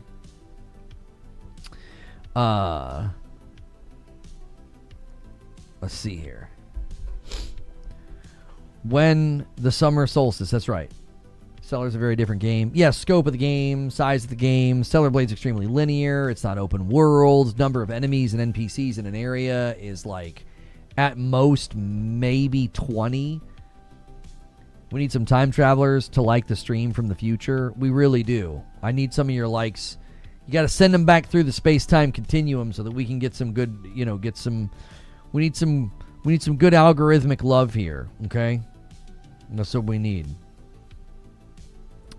If you guys are enjoying the stream as well, keep in mind every Friday we do a show in the morning, and then I also do a round table. So make sure you guys are here for that as well. I'll also be streaming tomorrow. Tomorrow is going to be a Halo day. So we're going to be watching for those Halo Campaign Evolved reviews to drop. And then we're going to be playing. So thank you guys so much for being here. Make sure you're here for that tomorrow. I'm actually kind of interested in how that game plays and how it feels. I don't know if it's going to get my wife and I to stop playing Abyssus, which we are really enjoying. We are really enjoying that. That is that's like a first-person shooter rogue kind of Doom adjacent game. It's very, very cool. GTA 6 won't be the only major title this generation without a performance mode. That just doesn't make any sense at all. Oh, I'm sorry. I misread what you said. Let's try this one more time. Let's just pretend that didn't happen. Let's rewind. GTA 6 would be the only major title this generation without a performance mode. That just doesn't make any sense at all. I don't know if I agree with you. Well, I agree with you some of the way and not all the way. Let me try this. I would consider Starfield to be a major title, and it launched without a performance mode. I would consider Hellblade 2 to be a major title. I mean, it was a banner title for the Unreal Engine. It was an Xbox first-party title. It launched without a performance mode. So I kind of agree with you, though, that it would be pretty significant. It would be pretty significant for GTA 6 to ship without a performance mode, though. Z Valor says, folks spreading misinformation about the Pro. Stellar Blade's Pro mode runs at 80 FPS and looks better than the native 4K mode. I don't know if he was spreading misinformation. I think he was just saying these are the modes in the game. At least I think maybe he might have just been misinformed. I don't know if he was like actively trying to like spread misinfo about it. So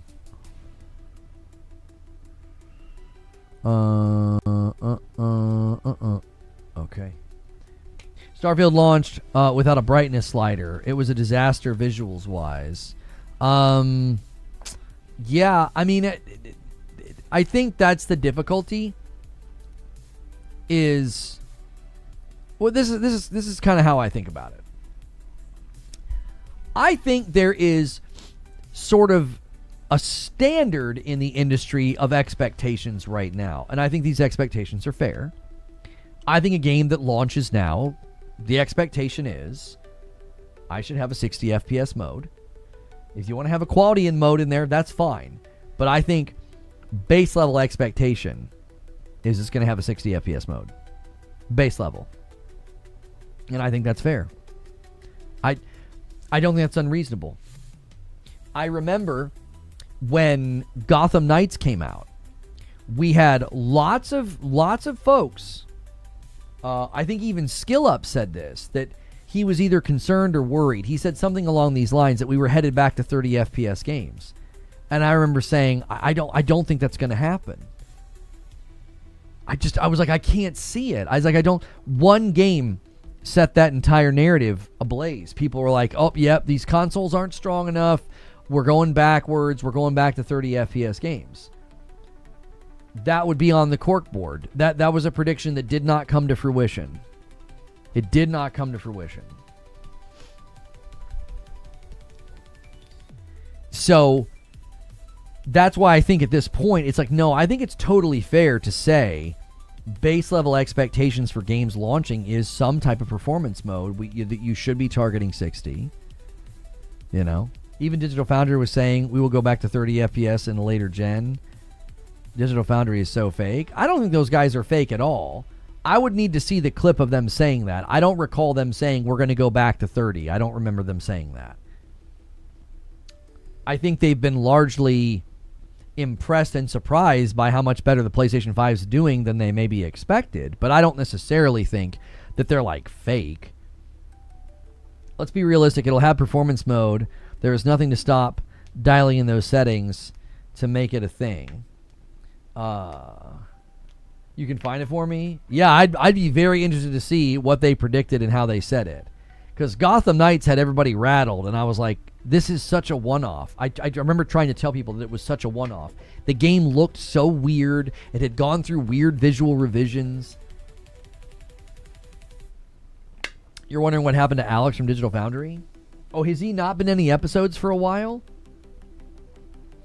If hardware prices continue to skyrocket, I could see 30 FPS happening just to keep hardware affordable. What? How it... Oh, he's sick at the moment, says Paul. Wicked, you're going to have to elaborate. How on earth would that make hardware more affordable? How? He's having back problems? Okay. Like right now, the base PS5 and the Pro, that can do us fine for a really long time. Any game being developed right now can hit very, very good visuals and frame rate on these consoles. So how is that going to make the hardware more affordable? What's good, Zubair? Future hardware? Homie, you would have to create that would be catastrophic. To be like, well, we need to make sure that the console's affordable, so the next console is going to be a 30 FPS console. Do you have any idea? I want you to press pause and really think about what you're saying. That would be absurd. They're not going to push to 60 if it damages the huge open world. That's a general thought with GTA 6, yes. We haven't reacted to this video yet. We're going to get a developer's perspective on the issue. Gotham Knights is still 30. The devs did not patch it. Yeah, I don't know what happened with that game. If you go back and you look at the trailers, Gotham Knights went through some weird visual revisions, and I'm not really sure what in the heck happened.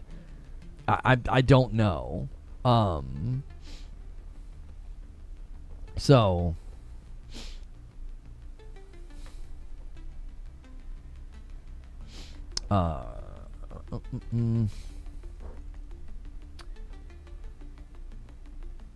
Close to the Cat Quest 3 Platinum. Oh, good job. PlayStation has already publicly came out and said they are considering giving us less RAM on the PS6. I'm not saying it's going to happen, but if prices continue, I could see it happening. Less RAM doesn't... I am not the hardware expert, but I don't think less RAM computes into 30 FPS games. FPS is largely the result of how the GPU and the CPU are leveraged. It's not like if they give us a little less RAM, oh yeah, it's a 30 FPS machine now. Now, yes, if you go too low, RAM becomes a bottleneck, and then performance takes a hit. But it's not like an immediate hit. Like if you go in your PC and you drop the RAM, you're like, well, I had 32 and now I'm 16 gig. That doesn't turn your PC into a 30 FPS machine. Like, that's not how that works. Like, you'd have to create a significant bottleneck in the PlayStation 6 at the memory level to basically be like, it's a 30 FPS machine now. Next gen getting scaled down now. I mean, I think they're probably examining all aspects of trying to make it more affordable. I'm telling you, it would be insane for them to walk out in 2028 and market a 30 FPS PlayStation 6. What you're saying is absurd. They wouldn't even do it. Whoever said less RAM doesn't know anything about it, says AOZ. After considerable amount of Destiny 1 lately, I think the 30 FPS is impossible to play today argument is done. No, I think that argument, you've continued to say that, Derek. We played a whopping 3 hours of Destiny 1, and then we stopped. So no, the argument's not done. 30 FPS is impossible to play today. You keep making this argument as I sat in here with Madam on a little monitor over here to the left and played a whopping 3 hours. Like, that doesn't repudiate my position on 30 versus 60. It doesn't. Like you've continued to do that. Like, you get these little remarks in about how, like, oh, but you played Destiny 1. Yeah, for like 3 hours. 3 different times I played that game for like an hour with her. That's not a renunciation of like the fact that 30 looks freaking terrible. It does. It doesn't look good. It doesn't feel good. It feels like my eyes are straining. It feels like the game is vibrating. Now, Destiny also has a very shallow FOV, so it makes the impact of the FPS less noticeable. Just like when I played Lego Batman with her, I was playing on like half the screen, so the impact of the 30 FPS was less felt. You go full screen, big open world, like right now, if I went and tried to play Black Flag at 30, it would look terrible. It would look awful. I'm like, I wouldn't want to play that. I could do that with Doom the Dark Ages. I could go boot it up right now and drop it and cap it at 30, and it would be awful. Like, 3 hours of Destiny 1 once a week for a couple of weeks where we did that incentive. I think we did it like 3 times on this little old monitor, Dell monitor over here at like a 75 FOV. That's not a repudiation of my position that, like, yeah, 60 is the way. 30 is intolerable. It's terrible. It really is. Like, it's weird that we even have to have that as a discussion. Like, what are we talking about? If 3 and 4 people pick 60 FPS as their preference, like, me doing an incentive on the channel and playing Destiny 1 a couple of times doesn't take away at all from the experience and the opinion that 30 is just not acceptable. It isn't. 2790 from the OA. Stellar Blade on the Pro has 4 game modes. Up to 120. I know because I try them all at least twice a day. What are you doing over there? Why are you doing that twice a day? The CPU in the PS5 is going to be set on fire with this game. Hope your consoles don't have the liquid metal issue. Coming from PC, when I play even 60 feels bad. Yeah, I mean, if you get... Yeah. You can't say, I played it for several hours and it's intolerable in the same sentence. It's unacceptable unless you want to play the game, which is fine. No, I can say it because it's my opinion. I can say that as many times as I want. You're not falsifying a truth claim or finding an inconsistency. It's intolerable. It looks bad. It's terrible. suffering through it on a tiny monitor in a shallow FOV game for a member incentive doesn't mean I was sitting here being like, this is incredible, right? You're creating like a false dichotomy. Like, well, you either never play a single game or your claim that it's intolerable isn't true. And it's like, no, I literally sat here and didn't like it. I didn't like the way that it looks. It was noticeably blurry. It was noticeably jittery and fuzzy looking because it's 30 FPS. But I'm not going to sit here the entirety of the time I'm playing Destiny with Madam and just bemoan and complain about it. That wouldn't be good content. So I just tolerated it and pushed through. But I'm also going to say, no, it's terrible. I would never do that outside of a very particular instance. There's no inconsistency in the position. There's no gotcha here. It was a member incentive.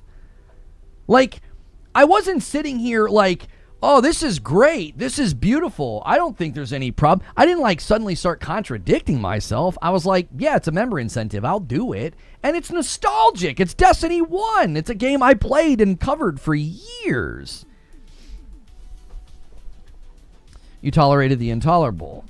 Right, when we use the word intolerable, you know we're being hyperbolic to communicate a position.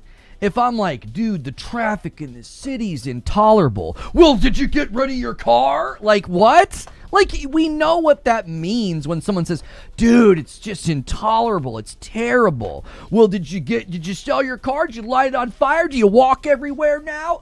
But no, like, that is an expression of like, dude, I'm not going to do that. I'm not going to buy a game and put it on quality mode. I'm not going to buy a game that's capped at 30. Going in back and playing Destiny 1 for a member incentive is a completely different thing. $5 from Yelix. People keep saying there's a downgrade for GTA 6. That is another video this guy made, by the way. I don't think we're going to watch that one, but when we're done watching this guy's video, I'll post the link. I'll promote his channel. He has a video about that, about people saying that GTA 6 was downgraded. Yeah, in the trailers. Yeah. Zubair says, do you have any idea the number of things I do that I don't like, but I do them for other people? That's the thing. Is it's like, let's just take the let's take the Batman game for an example. If there was no co-op in that game, let's just imagine that the Lego Batman, there was no co-op, okay? And it was, strictly single-player experience. If it would have been 30 FPS, I wouldn't have played it. I wouldn't have. Because it would have been 10 times more noticeable. Big, huge screen in my living room. I could see the entire city. I can see the roads and the landscapes. It would have been so much more noticeable. You're jumping through some major hoops saying Destiny 1 is fine, but not any other 30 FPS game. I'm not jumping through hoops to say it's fine, so what you're doing is a false representation of my argument, which is dishonest. I didn't say that. Never once said it was fine. I said we did it for an incentive. I literally said that I sat here and didn't consistently complain about it, but I didn't like it. It was noticeably blurry and jittery. That's not me saying it's fine. So you either are struggling with listening or you're struggling with honesty. Pick which one. Right? You either lack character or you lack listening skills. Which one would you like to pick? I did not say it was fine. I literally sat here and said it was noticeably jarring, jittery, and blurry. But we did it for a member incentive. You know what I mean? Yeah, how dense are you? If your skull's that thick, man, maybe typing on the internet's not something you should be doing. It was very clear I wasn't saying it was fine. Do you know what I didn't do? I didn't go boot up Destiny 1 and play it in my living room. We literally only did it for those Saturday nights for you guys. That's the only time I played it. I never once touched it again after that. So, sorry you're that dense. The point is, the expectation now is that's just what games are going to deliver. Even the Switch 2 is trying to do it. They updated Breath of the Wild. They upgraded Tears of the Kingdom. The Orbitals co-op game coming out. The one that looks like a living cartoon, the anime one. It's running at 60. Like this, I don't think we're expecting something insane. I just don't think so. What was he supposed to do? Reward the members by hitting the goal and complaining the entire time? That's what I'm saying. He's done that before. Well, it depends on the game. Like if you guys invert my controls or something. If it's meant to be painful, complaining makes sense. Like, playing Destiny 1 wasn't meant to be painful. It was meant to be a nostalgic trip down memory lane. Oh, the guns. Oh, the levels. Oh, the missions. Like, that's what it was meant to be. It wasn't meant to be Lono suffering the entire time, like when we've inverted my controls or, played a painful game, or like when we did, what was the Elden Ring boss, Mog, or whatever the frick we did the one night, like, that's designed to be painful, which we don't really do that anymore because I just didn't feel like it made for good content. It wasn't fun. It was like, this is, let's all do memberships and then Lono's frustrated for an hour on a Saturday night. That's not fun for me. You know what I mean? Do what you will, but if you enjoy something, you're going to do it. Don't dance around and pretend you're better than it. You're once again not even remotely representing my position. Like you aren't. I don't know who you're interacting with. I've never said that I'm better than it. I've said this, I think, is a fair base level expectation for games launching in 2026 and beyond. Like, I'm not acting like I'm better than it. It's just my preference. Does that make sense? Like, I have a preference for food and drink too. That doesn't mean I'm better than the things I don't want to eat. Like, oh, well, I'm better than that brand of hot dog. No, it's like I don't like it. That's just my preference. Like, that's all I'm saying. And I think preferences have largely aligned with, yeah, games should be launching at 60. They should. That I think is a fair expectation. Nobody's looking down their nose at 30 FPS games. We're just saying, what are we doing here? Why would you be doing that? You know what I mean? Is he taking it personally that you don't like 30? I'm not sure. I'm really not. I'm not exactly sure what he's trying to get at. It's like, I am not at all trying to act like I'm better than 30 FPS. It's just something that I don't want to experience because I genuinely feel like it has an enormous effect on the game's, immersive quality, because it feels like I'm almost like watching the game vibrate in front of me. That's not what I'm saying. Do you like Destiny 1 or not would be the question. No, I think that's the fundamental wrong question. We were wanting to see what the beginning of Destiny 1 felt like to a beginning player. So now you're just exposing, you don't even know why we did it. We did the Destiny 1 incentive because we were watching Madam create a new character and nostalgically play through the beginning of Destiny 1. The first week I didn't even play. Like the second, third, and fourth week we did it, I joined her just because it was like, oh yeah, let's have Lono in the game as well. And I didn't sit there and cry the entire time about the frames, but it was noticeable. We didn't do it because I enjoyed it or was like, I can't wait to play it. We did it because it was an incentive to revisit Destiny 1. One of the reasons we were revisiting Destiny 1 is, at the time, the conversation, the zeitgeist around Destiny was, Destiny 1 was better than Destiny 2. Destiny 1 was better than Destiny 2 because people were saying, like, the beginning of Destiny 2, like, they had ruined the onboarding, they had ruined the beginning, it was all gone, right? They had, like, deprecated entire pieces of content. So this attempt to, like, this invocation of, like, well, a couple of times you play Destiny 1, I'm going to use this word, it's really pathetic, y'all. Y'all are looking a little pathetic. That was not the reason that we did that, and we didn't even continue doing it. We stopped doing it. The luster faded very quickly. The nostalgia faded very quickly. I wasn't going to suffer through 50 hours of Destiny 1. I wasn't going to. It wasn't that enjoyable after a couple of times. It was like, okay, yeah, I remember all this stuff, and then that was kind of the end of the road. So, if you're looking at the GTA 6 60 FPS conversation and you're kind of approaching it with that framework, I understand what you're kind of saying. You're like, if you really want to play it, you'll just do it anyway. Yeah, sure. I think there's probably people that will do that. There are probably people that are like, man, I really don't like 60, but I'm not going to miss out on GTA 6. So I think at one level, if that's the point that you're trying to make, okay, sure. Yeah. There are people that'll do that. That's fine. I'm not going to.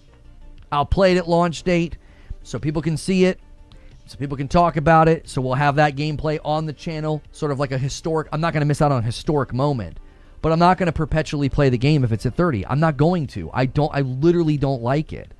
I've made very, very rare exceptions to that rule where I bought Starfield on PC and Hellblade 2 on PC. Hellblade 2 I absolutely wanted to play because I love the first one, and I wanted to give Starfield a fair shake. I wanted to give it a fair shot, and so I tried it on PC. I played Phantom Liberty expansion in Cyberpunk, and it ruined Starfield for me. It was just such a superior product, and I never went back to Starfield. I tried to go back to get ready for the Shattered Space DLC, and I just felt like Starfield, it just oozes boredom. I just don't like the game, the vibe, or the feel of the game, and I was like, I'm out. I don't want to do this. So I won't make the exception for GTA 6. Yes, I think there are people that certainly will. They'll be like, yeah, I'm going to play anyway. The amount of time we spend freaking out over 60, the second there's any pushback, my goodness. Well, it wasn't pushback. It was a complete and utter misrepresentation of why we were playing Destiny 1 and my feelings about Destiny 1. You have since been corrected on that. Nobody freaked out at pushback. I didn't appreciate this idea of like you were attempting to create this like inconsistency. It was a total misrepresentation. It was like I wasn't sitting here gleefully saying 30 FPS is actually fine, guys. And then a day later, I was like, I hate 30 FPS. There was no inconsistency. I just wasn't going to give 2 hours or an hour-long worth of commentary playing Destiny 1 with Madam moaning about the frame rate. I was noticing it. I didn't like it. And we didn't continue playing it. Like, that's the pushback was on the... That's not a fair representation of what was going on. And Trent did the same thing. He misrepresented what was going on with Destiny 1. I think sometimes people misunderstand that, like, when you're approaching these conversations and you falsely summarize something I did or said, you're going to get checked on that because who's going to be okay with that? I'm just going to grin? Yeah, that's fine. That's a complete misrepresentation of what I did, but let's just continue the conversation. No, you're going to get checked on that. That's not what we were doing. And that wasn't my position or opinion on my experience in Destiny 1. It wasn't. So I'm going to push back and be like, yeah, that's not true. I've been gaming for 30 years. I don't understand why people say that lower frames make them sick. Just curious. Well, my experience with this was I started playing Destiny 2 on PC and Fortnite on PC at 60, okay? I got accustomed to it, and then I bought a PlayStation 4 Pro, and I wanted badly to play Spider-Man, the first Spider-Man, and God of War 2018. And I didn't like the frame rate. It was noticeable, but the games were too good to not play. And at the time, I had been used to 30 for a long time. I played and covered Destiny 1 for a really long time. And back then, there were virtually no 60 FPS games. They were very infrequent. So hours and hours and hours a day of playing Destiny 1 and 2 at 30, I got used to it. But then hours and hours and hours a day playing Destiny 2 and Fortnite at 60, I got used to it. I would end my streams, the second half of my stream, I would play Spider-Man, and then I would play God of War. I worked through both games. And every time I would end those streams, I would have like a headache. It was like in the side of my temples, and it felt like it was kind of like around my eyes, and it would go away like an hour later. And finally, I was like, I think it's those games. I think my eyes are literally almost like straining because there's missing frames. It's like the game itself looks blurry, it looks jittery, it lacks clarity. Now, I'm not an optometrist, but whenever kids are looking at a screen and they're squinting and they're trying to make the picture clearer, you will commonly find those kids complaining about headaches because they're looking at something that doesn't look clear, so their eye is straining and working extra hard to make the image clear. So it stands to reason that if your eyes get accustomed to the smoothness of 60 and then you play a game at 30 for a long period of time, let's say you boot up a game and you're like, I'm just going to play it anyway, and you play a game for a couple of hours at 30, your eyes are working harder, and you're going to be like, man, I don't know, I feel like I have a little bit of a headache for some reason. Now, there are people that think I'm making this up. I have nothing to gain by coming up with some elaborate story about how, like, in 2018, when I got a PS4 Pro and streamed these games, I had these strange headaches afterwards, and when I stopped playing the games, it went away. If you think I'm lying or making that up, that's a you problem. I have no reason to be like, oh yeah, I'm just going to fabricate a story. That's stupid. It would serve no purpose. It would be, like, why would I do that? It's dumber to think I'm lying than to actually even lie about it. Like, it's just dumb to think, well, you're lying, you're making that up. What? I've had other people, whenever I've told this story, I've had other people say they had the exact same experience. They're like, nope, I had the same thing happen to me. I played a game at 30 because I wanted to play it, and I just dealt with it, and I felt like I had headaches afterwards. Show us the headache, or they never happened. I can't play 30 FPS now after 60. It hurts.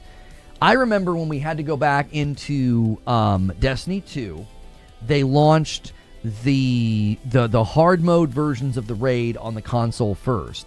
So I had to go back from playing on PC to console, and it was awful. I literally felt like my face was like pressed up against the monitor because the FOV was so shallow. And it looked blurry. It literally hurt. It was like, again, it feels like my eyes are straining. It's not a good experience. It's a weird flex. If you're going to fly to flex, it would be something cool. Yeah, like, who's making that up? Like, yeah, my poor baby eyes, I got a headache, playing a game at 30. Like, no one's making that up. That'd be the dumbest thing to make up. I get sick in some games with small field of view. Yeah, my dad can get vertigo. It can get activated at really weird times. He was under a car working on it or something, and then he stood up and it like activated at once. And he was watching a video game once on a television, and he wasn't in control of the character, and it activated, and he felt terrible. So like, yeah, there are people that can get very weird experiences from looking at a monitor that is either they're not in control, or the FOV shallow, or it's moving very fast. I mean, think about what VR does to people. VR makes people feel queasy. So the idea that 30 FPS is going to have no effect on somebody who's gotten accustomed to 60, it's absurd to think that like people are just making this up so they can flex on you, their eye sensitivity. What the heck? Breaking news. What is this? Oh, Xbox just published something. Yo, Papa Pooh Bear, let me get you on the board. Thank you so much for renewing. What do we have here? What is it now? Xbox backward compatibility on PC. Rediscover a selection of iconic original Xbox games now on PC and handheld. Let's see here. Let me do something real quick.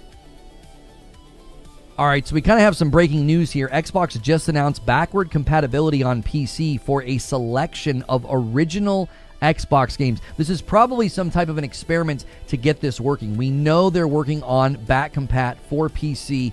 Let's read this official thing that they just launched. It says, play more of the games you love wherever you play with Xbox backwards compatibility on PC.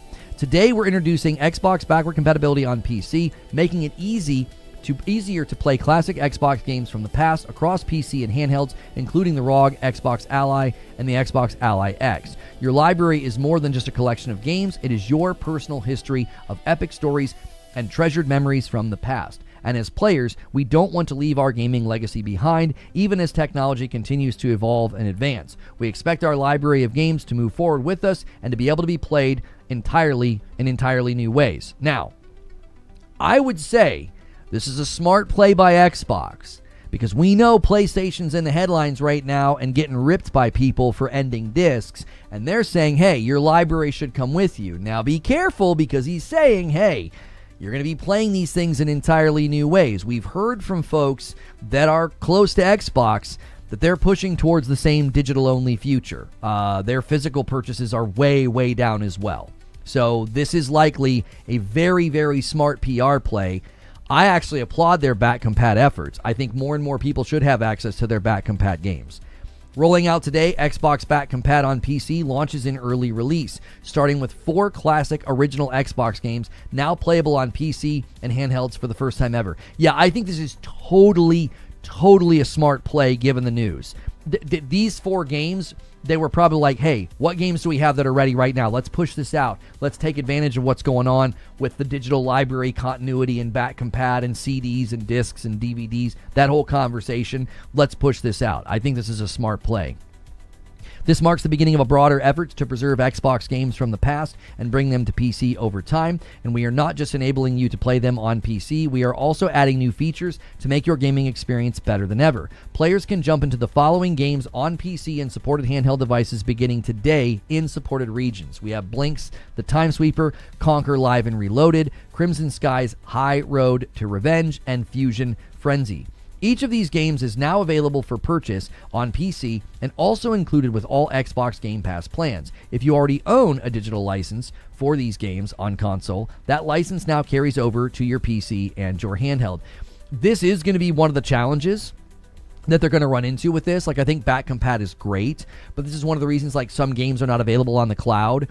It's a licensure issue, so like they have to negotiate those digital licenses with the license holders. So like if some third-party game is like, no, we don't want that, we don't want to update our license, we don't want people to be able to having their license carry over across devices, that is something that will probably limit how many games can be a part of this. Through the power of Xbox Play Anywhere and Xbox Cloud Gaming, you can now play these classic games from the past on your Xbox console, cloud, PC, and handheld.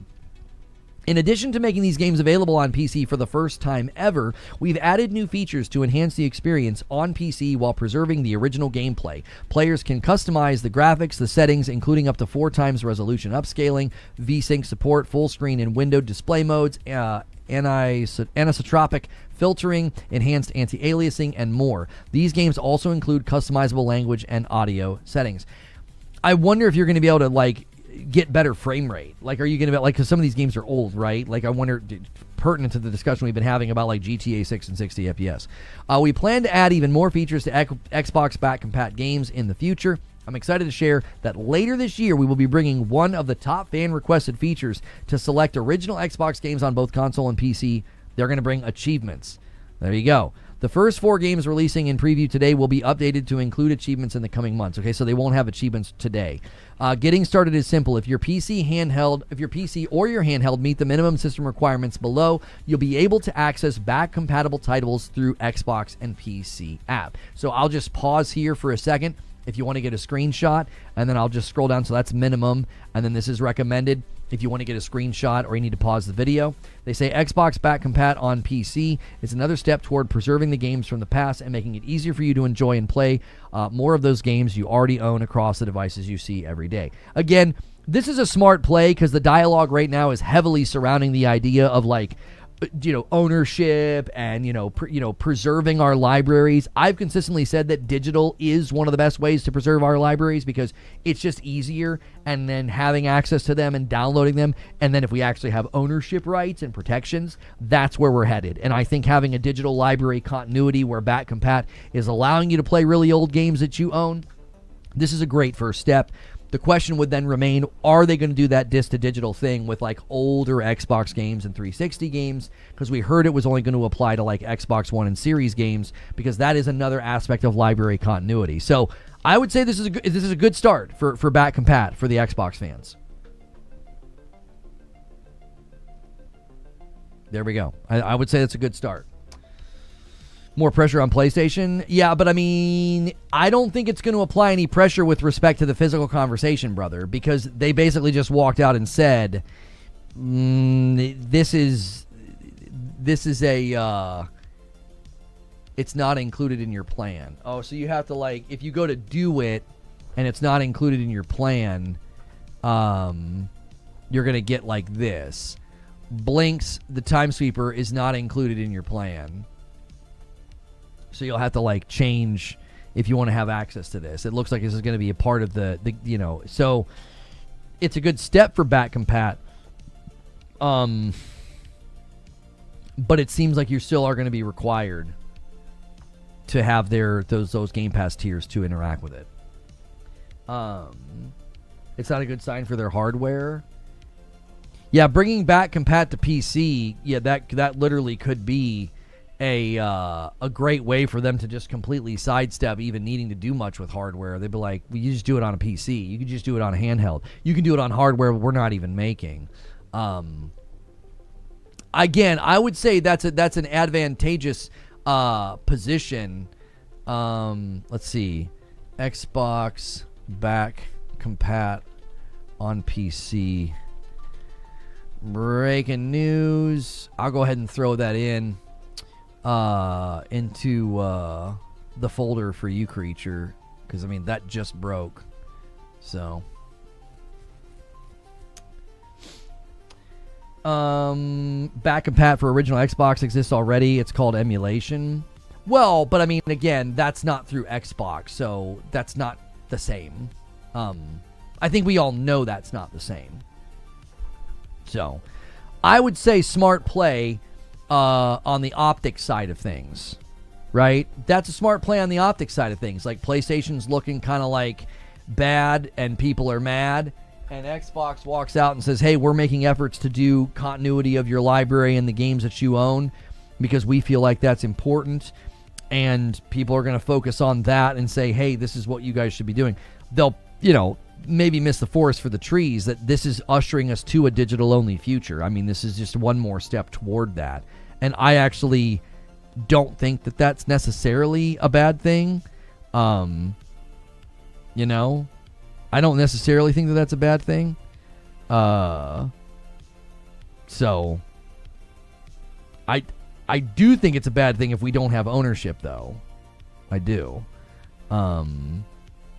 If we don't end up with actual ownership, I think that ends up being a slippery, slope of, you will own nothing and like it.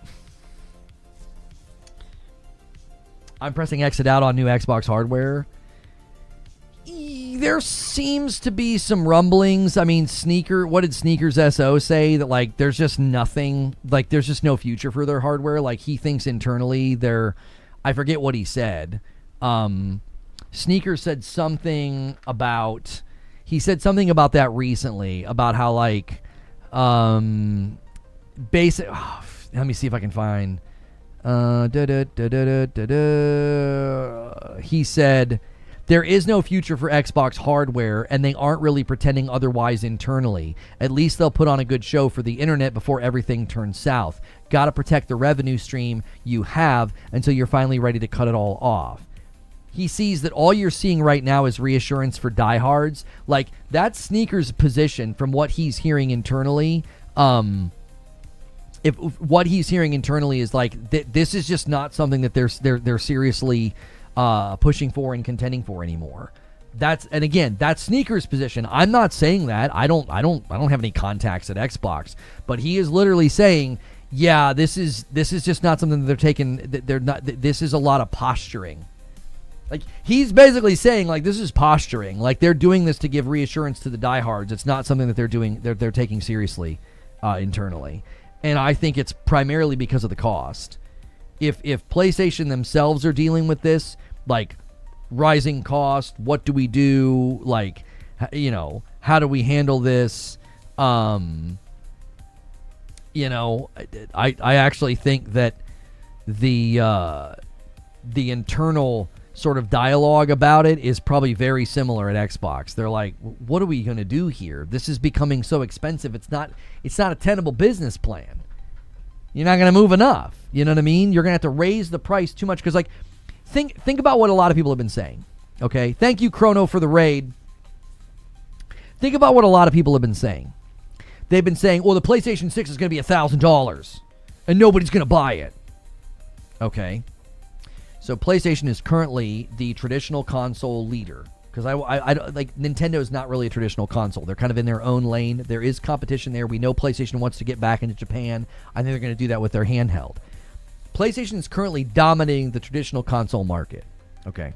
And the prediction is that if their console is too expensive, no one will buy it. PlayStation dead.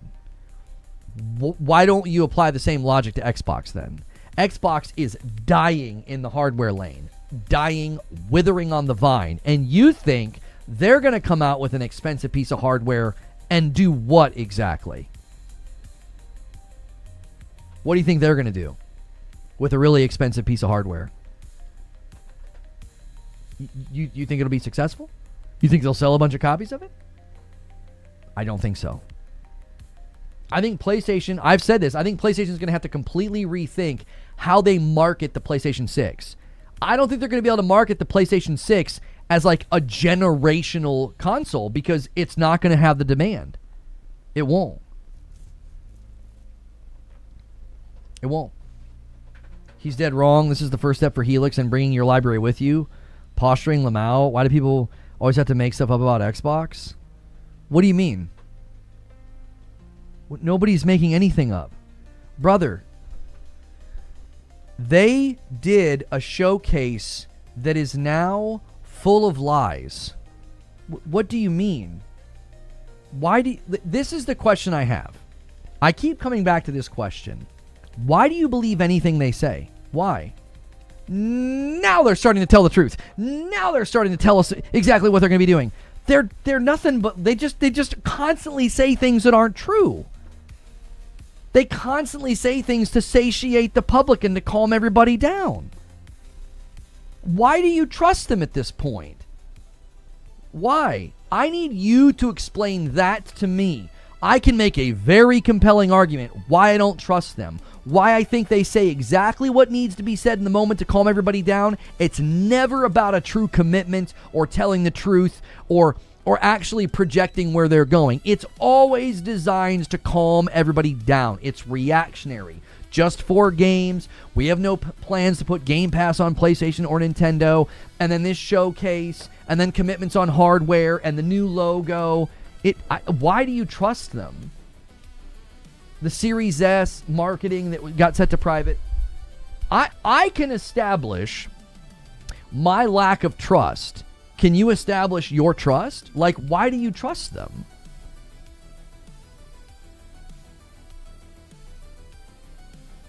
Only you could take something that is good news and spin it as actually bad and a PR stunt. I didn't spin it as bad. I said it was good. I said it was a smart move. I said it's good for the future of digital continuity. But I also said you need to be aware this is them saying the future is digital. That's all I said. I didn't say it was bad. You're spinning what I said into a negative. That feels like you're baiting or you're being dishonest. I didn't say it was bad. I said it was good. I said it's a win for back compat. It's a win for library continuity. I said that. I started talking about hardware that has nothing to do with back compat. But back compat coming to PC right now, I don't know. Somebody in chat brought it up. It was like, that's probably not good for future hardware. And I was like, this is what Sneakers is saying. It's an adjacent conversation. It's like, I don't know, dude. The hardware future seems real shaky. Even Matt Ball said they're re-looking at it. They're re-evaluating the whole thing. I'm not spinning the back compat thing as a bad thing. You said optics, posturing. No, you're not listening. No, I think you're in here to bait. I don't think you're here to have a serious conversation. The back compat thing, I said it's a good optics game. It's a smart play. I did.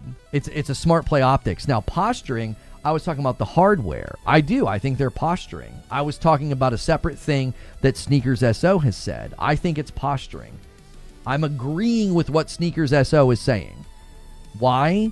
Because they've done it for 6 years. They posture and they trot out roadmaps and showcases, and none of it's accurate. It's all pomp and circumstance. It's all posturing. It's not a true representation of what's going on. Yeah, I literally said it was good optics. I was like, this is a smart play. This is good optics right now. PlayStation looks terrible because of the digital physical debate. And I said, this is a smart play. Grab 4 games and go out there and say, hey, we're committed to keeping your library with you. That's a smart play. That's me praising them. Now, adjacent to this back compat issue is, I don't know about the hardware, boys. If they give you back compat on any handheld PC and any PC out there, what's the selling point of the Helix again? Let's look at your chat history, actually. I think you actually brought this up. Let's look and see. You said, this is the first step for Helix and bringing your library with you. I don't agree. This has nothing to do with Helix. This brings your library to a handheld. This brings your library to PC. What does that have to do with Helix? That hurts the value of the Helix. You don't need Helix, brother. Listen to what you're saying. What makes the Helix potent in the market? If I can get back compat on my PC or my laptop or my Asus handheld or my Steam Deck, why do I need a Helix? Don't you see? The entire premise of you coming in here and trying to get up my nose about this, I don't even think you realize what you're saying. This isn't good for the Helix. It makes the Helix less of a need. For the longest time, it's felt like Helix will be awesome. It'll give me my entire back compat library. It'll give me Steam. It'll give me Game Pass. Great. PC functionality in my living room. Awesome. They just walked out and said, you're not going to need a Helix for any of that. You can do that on a PC right now. You get back compat on your PC right now. You get Steam on your PC right now. You get Game Pass on your PC right now. What purpose does the Helix serve at that point? I'm telling you, they don't have a North Star. It's why that interview with Matt Ball and Matt Booty is so confusing. They don't have any parameters for exclusives. They keep talking about we need exclusives to sell the console. We need exclusives to sell the hardware. What? What do you mean? If the Helix is adjacent to PC, why would an exclusive make me buy the Helix if I can get it on PC? It doesn't make any sense. I'm telling you, they are lost at sea right now. They have no North Star. They're just reacting. It's been reaction the entire generation, which is why I keep saying, why do you trust these guys? They have not earned trust. They've earned skepticism and doubt at this point. That's not a hate. That's not negativity. That's a logical conclusion based off of everything that's transpired. Everybody calm down. We're not putting first-party games on other platforms. Everybody calm down. It's just 4 games. Everybody calm down. Here's a showcase. We're bringing back exclusives. And then games in the showcase aren't even under their ownership or coming to Game Pass anymore. Come on, bro. There is way more logical reasons to be like, I don't trust anything they say. It's all skepticism at this point. I've seen plenty of streams. It's always Xbox is bad, false, and bait. You're not telling the truth. Then you give them backhanded compliments. When Sony does something, do you say optics or PR? No. Yeah, I literally have a video right on the channel right now about that. It's called PlayStation Silence Speaks Volumes. I literally talk about the fact that they're playing a PR game of silence. They're not going to respond to you. They're blitzing Twitter with trailers, and they're riding the top of the algo. I literally have a video about that, and I say the best thing right now to push back on Sony is to fight for digital ownership. See what I'm saying? You're just in here doing the thing that so many people like you do. You're a dishonest baiter. That's all you're doing. That's it. It's just dishonest bait. I have personally come to the conclusion that I don't trust Xbox as a consumer. I'm skeptical and doubtful about their claims. I'm very skeptical and doubtful about their future hardware. That's it. You want to come in and make it about me and have a go at me and say it's always Xbox bad, blah, blah, blah. Listen, lying about me won't change anything.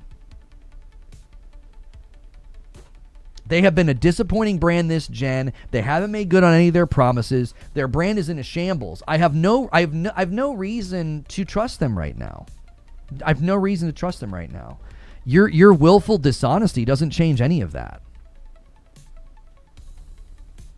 Y'all think Xbox Next Gen is supposed to be a typical console. The Helix is for people who can't afford a PC but cheaper than building a PC.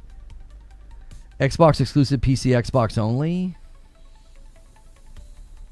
I don't agree. I don't think the Helix is going to be for people who can't afford a PC but they want it cheaper. They've not postured that it'll be cheap. How, with the current cost of hardware, brother, how are they going to make it cheap? How are they going to do that?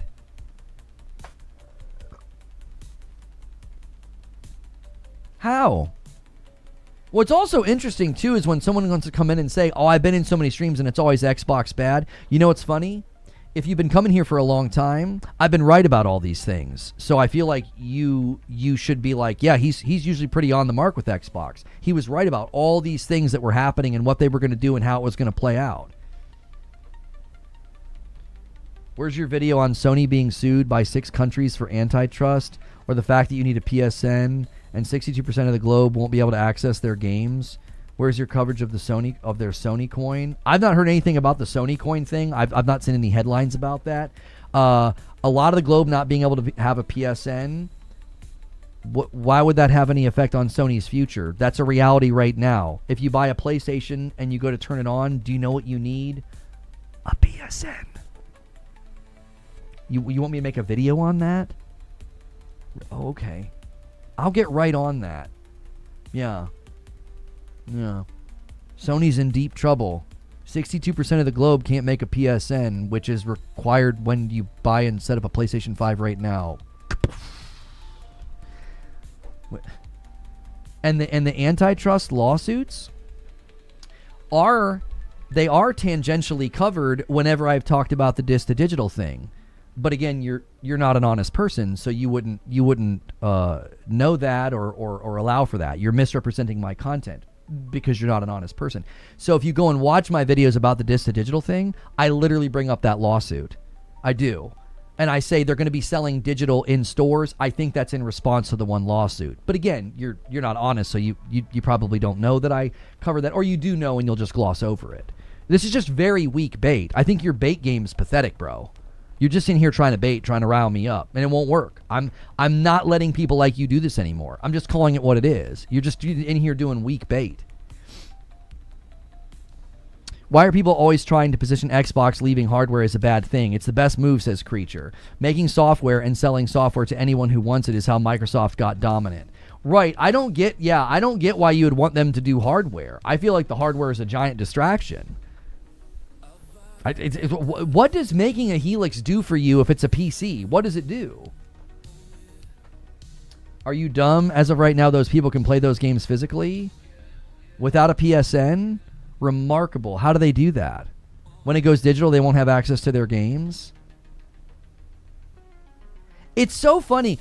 I think what I'm getting to the point of not even getting upset anymore. I'm amused by people like you. You're so incorrect and yet so boldly making declarations in chat. Brother, you need a PSN to set up a PlayStation 5 and play the physical games. You're so out of your depth. You come fresh off of somebody's YouTube channel and you're like, oh, yeah, 62% of they won't be able to play those games. Brother, if they're playing physical games right now on a PlayStation 5, do you want to know what they have? They somehow figured out how to set up a PSN.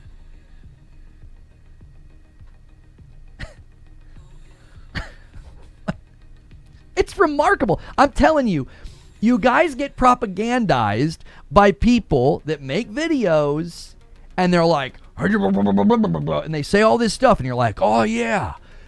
And then you come in here and you just spit it into my chat and it's like, brother, you don't even know what you're talking about. You're so out of your depth. If they're playing on a PlayStation right now, they have a PSN. Why would I make a video about it? You didn't make a video about 62% of the globe won't be able to play PlayStation games when they go all digital. 62% of the globe right now, if they buy a PlayStation 5 and they set it up, they do it with a PSN.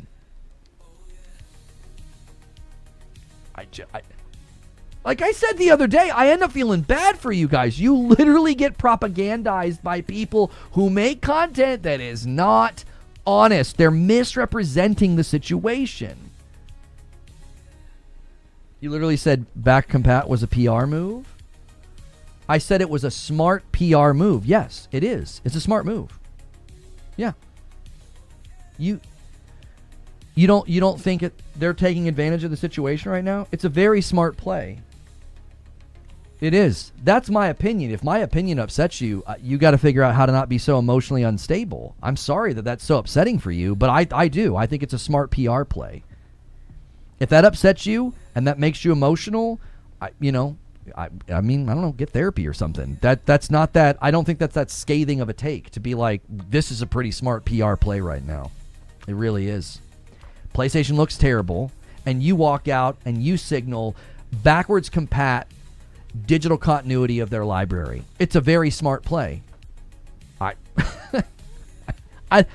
If that's upsetting to you, that's a you problem, man. I think that's a very lukewarm take. That I've got hot takes. That one's pretty lukewarm, my man. It's pretty lukewarm. 100 Bits from Rope says, I hope this person gets mad at Steam for now being able to play their games without a Steam account. Yeah, you need. Yeah, that's what I'm saying. Like, you need accounts to interact with these ecosystems. You do, and if you can't set up a PSN, they're I don't know. They're probably figuring it out. I would imagine. You know, they just put it in a different country. Maybe they're using VPN, something to set the account up, and then once the account's set up, it doesn't matter. It's not like if you plug your PlayStation in another country to the internet, it's like it locks it down. As long as the PSN was set up somewhere else, you're fine. People do that with they set up PSN accounts in like New Zealand, so then they can play games early. I know people do that. That was an old trick on Xbox people were doing. How do you even have a library without an account? Omar, I'm telling you, I'm so convinced of this now. I think these people are either they're just baiting, so they intentionally say stupid things or unintelligent things or false things. They're saying it to bait, or, and this is where I start to feel bad for them, they're dumber than a box of rocks. And they go and they watch a video and they're like, oh my gosh, 62% of the globe won't be able to play PlayStation games once it goes all digital because they can't get a PSN. And they don't realize that whoever just told that to them completely misrepresented the situation, because you need a PSN to set up a PS5 to play the physical games. Nothing is changing in that regard, and yet they're fully convinced. And they'll run out and be like, "You did, like he did to me. You didn't make a video about that." Why would I make a video about that? They have to do that now if they set up for physical. Either way. Because Xbox had engineers spin this around after Sony news. This is already being worked on before Sony's announcement. Okay, that's a part of my analysis. Yes. Yep. They first talked about this at the GDC, and I believe, this was what I said in my analysis, I believe they said, hey, because PlayStation made this announcement like, 2 weeks ago. It's been a bloodbath for them the entire time. It's been terrible out there on socials for them, and their YouTube accounts, their Instagram accounts, they're all getting brigaded. And I think Xbox walked in the room and said, give us as many games as you can have right now. We want games that are stable. Let's push this timeline up. Companies 100% do this. Yes, they respond to happenings in the market to take advantage. And the timeline, I think, kind of fits. If it would have been like the next day, I'd be like, nah, this kind of stuff, you can't really whip something like up this quick. But it's been like 2 weeks. And it's like, yeah, I could totally see Xbox being like, yo, they look terrible right now. What do we have? Let's speed this timeline up. Let's get some games ready and get out there and make a big show of like back compat, back to original Xbox. Let's push library continuity. Because that's the big thing people are frustrated and worried about with PlayStation, is library continuity. What am I going to do with all my physical games? Xbox just walked out and said, here are some of the oldest games in your library, and we're going to let you play them back compat on PC. Like, it's a smart play. See, this is what's interesting. The irony of being committed to a narrative is that that's what you're doing. That would make you a hypocrite, right? You're committed to a narrative.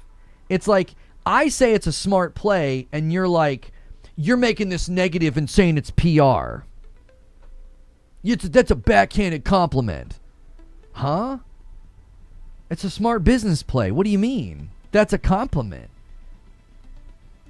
It's a smart play. What? Huh?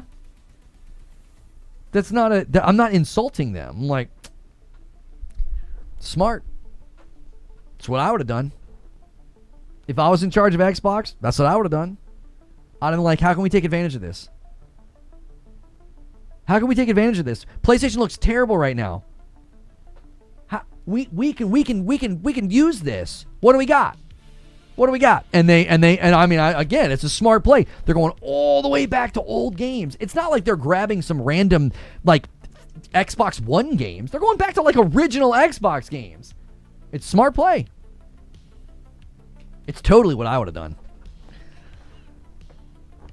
Because like getting the public to start singing your praises right now, that's exactly what Xbox wants, because they gutted studios, sold studios, like they look like id Software is firing back. This is the other thing you have to consider. You have to consider this as well in the big picture. They clearly are trying to play a PR battle right now. So they have Todd Howard do something that we know Todd Howard does not like doing. Todd Howard does not like announcing games super far in advance. He has said this in interviews. So he goes out and he says, this is everything we're going to be building for like basically the next 10 years. Okay. And then they have id Software do a stream and like id Software do a tweet saying like everything's fine. id Software employees are firing back and saying, you being the same size as that you were when you built Doom 2016, that's a joke. That production timeline was terrible. And we had to contract, certain affinity in another studio. We had almost 200 people helping us with Doom 2016. So guess what? It's clear there's an effort from Xbox to be playing a PR game right now. They walk out and they push against the very thing that's making PlayStation look bad right now. It's a smart play. It's a backhanded compliment. Why not just say that's pretty cool? I hope they do more of that. People should play them to encourage them to add more. You sound too emotionally invested in this. You really do. You sound too emotionally invested in this. This seems to bother you with how I talk about Xbox. Like, you're like policing my language. Like, I actually said that this is great. I said, I want to see more of this. I want to see more digital library continuity and more digital preservation. I literally said that in the video. I did. I just think you're too emotionally invested. It's like you're really upset.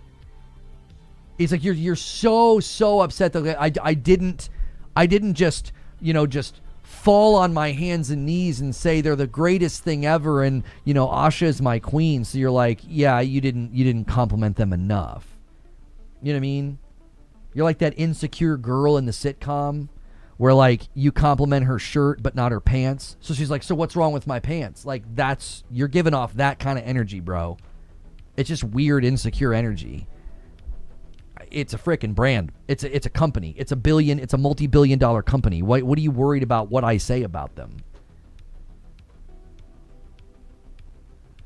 Lona looks at it through the business lens, just like he does with PlayStation and Nintendo. That's exactly right. I'm just looking at the business side of it. I did the same thing with PlayStation. I've done the same thing with Nintendo. I look at the business angle, and I'm like, smart play. Like when PlayStation did what they did with the disc thing, I said, they're doing this right now intentionally. Why? Because they know everybody's going to forget when GTA 6 comes out. Everybody's going to put it out of their mind once GTA 6 hits the market. I did the same thing. I said that PlayStation was playing a PR game. I did the exact same thing. I said, they are playing a PR game. They're getting the bad news out now, and they won't talk about it because they're wanting you to forget. I did the exact same thing to PlayStation that I'm doing now. I'm analyzing the strategy from a PR perspective. Treating the brands exactly the same. You just don't like that I won't validate your feelings. That's insecure energy, bro. You got to live it. You got to move past that. You can't let that bother you. You got to move past it, which is what we're going to do. We got a video to react to. The show's not over. All right? The show's not over. We got a video from a developer about GTA 6. And this guy's talking about the thing we've been talking about all day. Will it be 60 FPS? All right. It's from the Dev Chair. That is the name of the YouTube channel. Now, I need you guys to do me a favor. We like doing sequences like this. We like doing segments like this. Okay. But these types of streams need your support. So if you like this kind of content, you need to do a couple of things. Go crazy on the like button and don't die on me. Keep the chat activity going. We can interact with the video together. I don't need to be on an island here talking to myself, okay? We can make this a communal thing. Sometimes when I react to videos, you guys just, it's like we're all just watching a movie together. Let's make this a different kind of react, okay? Let's make this a communal thing. So right now, go crazy on the like button, get us to 400 likes, and we're going to watch this video from the Dev Chair, okay? We're going to be watching this video about the Dev Chair. So either brand should be trusted. Well, no, there's a difference between analyzing the PR move of a company and analyzing a pattern of dishonesty. Xbox has a pattern of dishonesty and willful deception. PlayStation doesn't. Feel free to make a case. Like, make a video and walk through the history and be like, yeah, here's all the times that PlayStation was dishonest.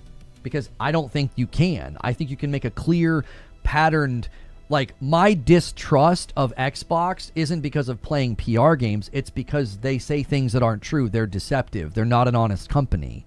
That's why I don't trust them. They've consistently not made good on promises and commitments, and they've completely, this entire gen, they've obfuscated, misled. They use people for astroturfing and all this kind of manipulation. PlayStation doesn't do that.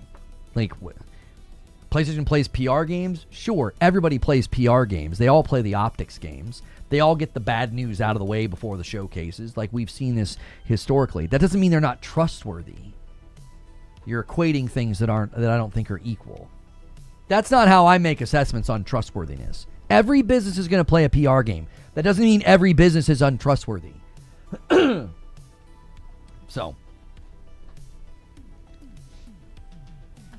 here's what I am going to do, though. Before we get into this reaction, I am going to take a break. So let's bleach the chat of whatever the heck that was. Let's bleach and cleanse the chat. Let's get back on GTA 6 at 60 or 30, and we're going to listen to someone smarter than me, which is not a great achievement, but it is an achievement. This guy knows a whole lot more than me about dev, and we're going to listen to what he has to say. He has spent 14 years on the production side of game development, Epic Games, Boss Key Productions, Day One Studios. Kimball with the $2 says they're getting sued, but they're trustworthy. Well, what they're getting sued for is not dishonesty. What they're getting sued for is they're alleging in the one court case that, like, they're overcharging us because they do a 30% scrape. I think that court case is kind of stupid because all the platforms do a 30% scrape. That doesn't equate to us being overcharged. Now, one of the court cases alleges that they don't let you buy digital games from the store, and that's a form of market control. PlayStation has literally said in their blog post that once they go digital only, you will be able to buy digital games at the store. So they seem to be responding to one of the lawsuits. None of the lawsuits allege dishonesty or untrustworthiness. They allege overcharging. But the one links it to the 30% scrape, which again I think is stupid because all the platforms do a 30% scrape. So again, I don't think being sued equates to being untrustworthy. Being untrustworthy comes from a pattern of dishonesty. Something some of you guys seem to have in common with Xbox. Maybe that's why you like them so much. Hey, I'll be right back.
Okay.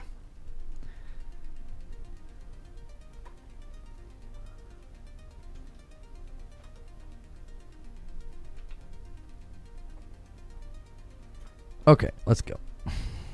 All right, so we will provide a link to this video at the end of this segment. Make sure you guys are hitting the like button. And again, it is from the dev chair on YouTube. Let's take a listen to what he has to say on this subject, and I'll go ahead and stop my music so we don't have any like overplay. I spent over a decade making games, working through crunch, the flame wars on the forums, the technical issues, and one thing I can tell you off the bat, that the question everyone is asking about GTA 6's frame rate is the wrong one. So I like the way he's teeing this up. He's basically, the title of the video is GTA 6 frame rate. Everyone's asking the wrong question. A dev's honest answer. I've seen this video, not well made. Audio's bad. We should, let's pool our money. Let's send this sweet guy a microphone. Okay. It's like whenever they do those interviews for like Summer Game Fest, and the dev has on like some cheap headphones, and it's like, it sounds terrible. It's like these guys never have good mics because I just don't think they care about it. AOZ with 48 months in a VIP, welcome back. So like, let's get this guy a better mic, okay? Because I like when people like him start weighing in on the industry, but it's always unfortunate when they don't have that better audio. I see lots of chatter on Reddit, even on YouTube, or other streamers' videos that look like this. Yo! GTA 6 gonna be 60 FPS? Is 60 FPS actually confirmed, mister? If it's not 60 FPS, I'm not buying it. Okay, I feel seen. And look, I get the frustration. I genuinely do.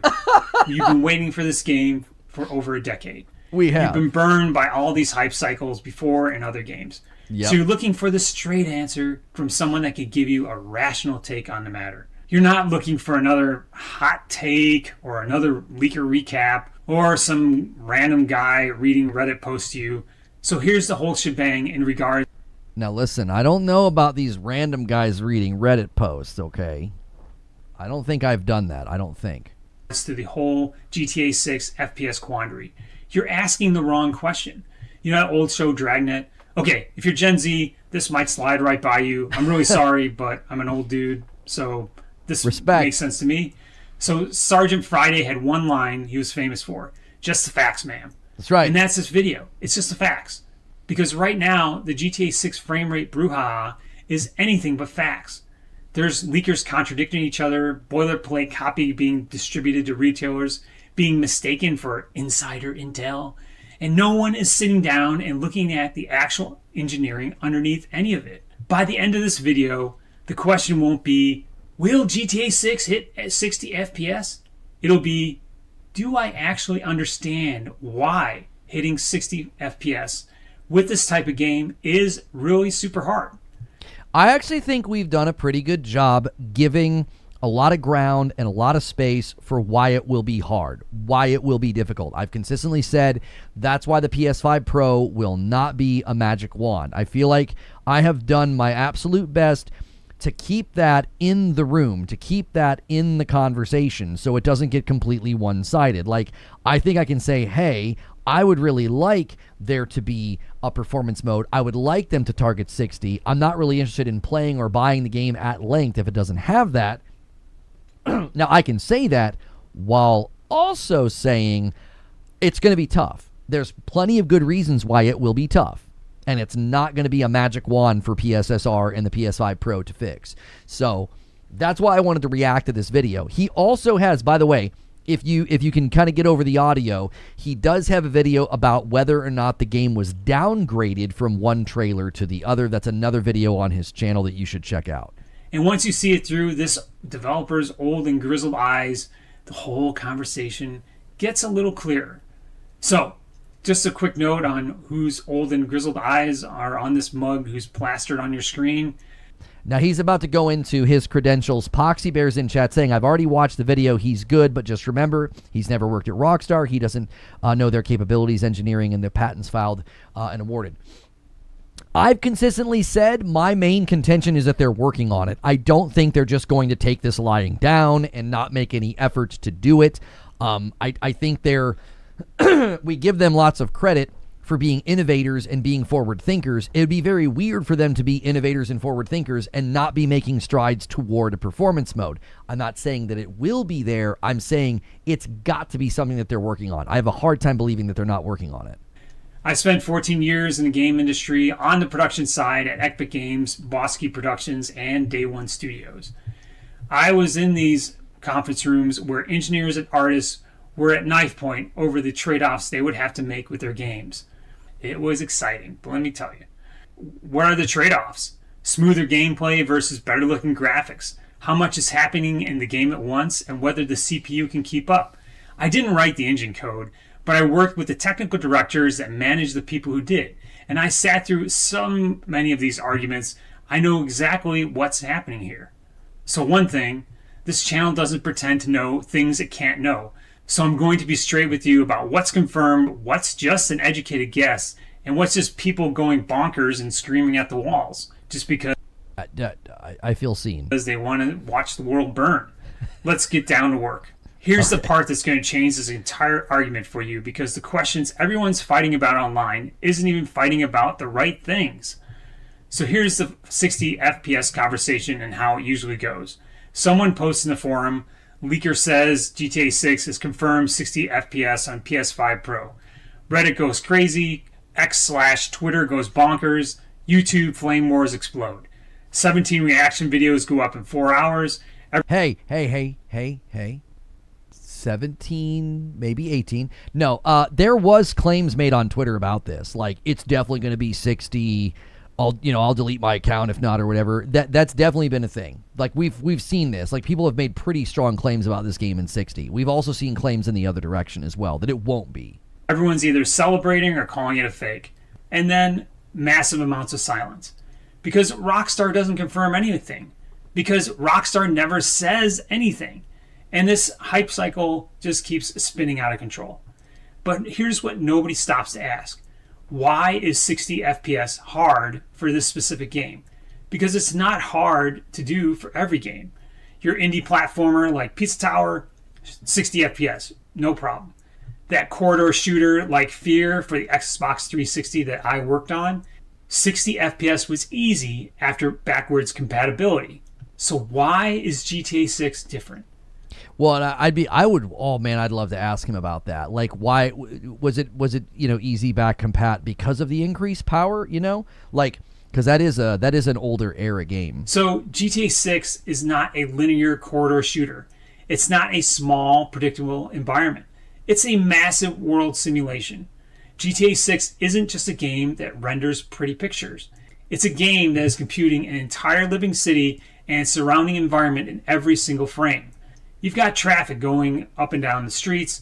Pedestrians have behaviors and reactions. Vehicles have physics.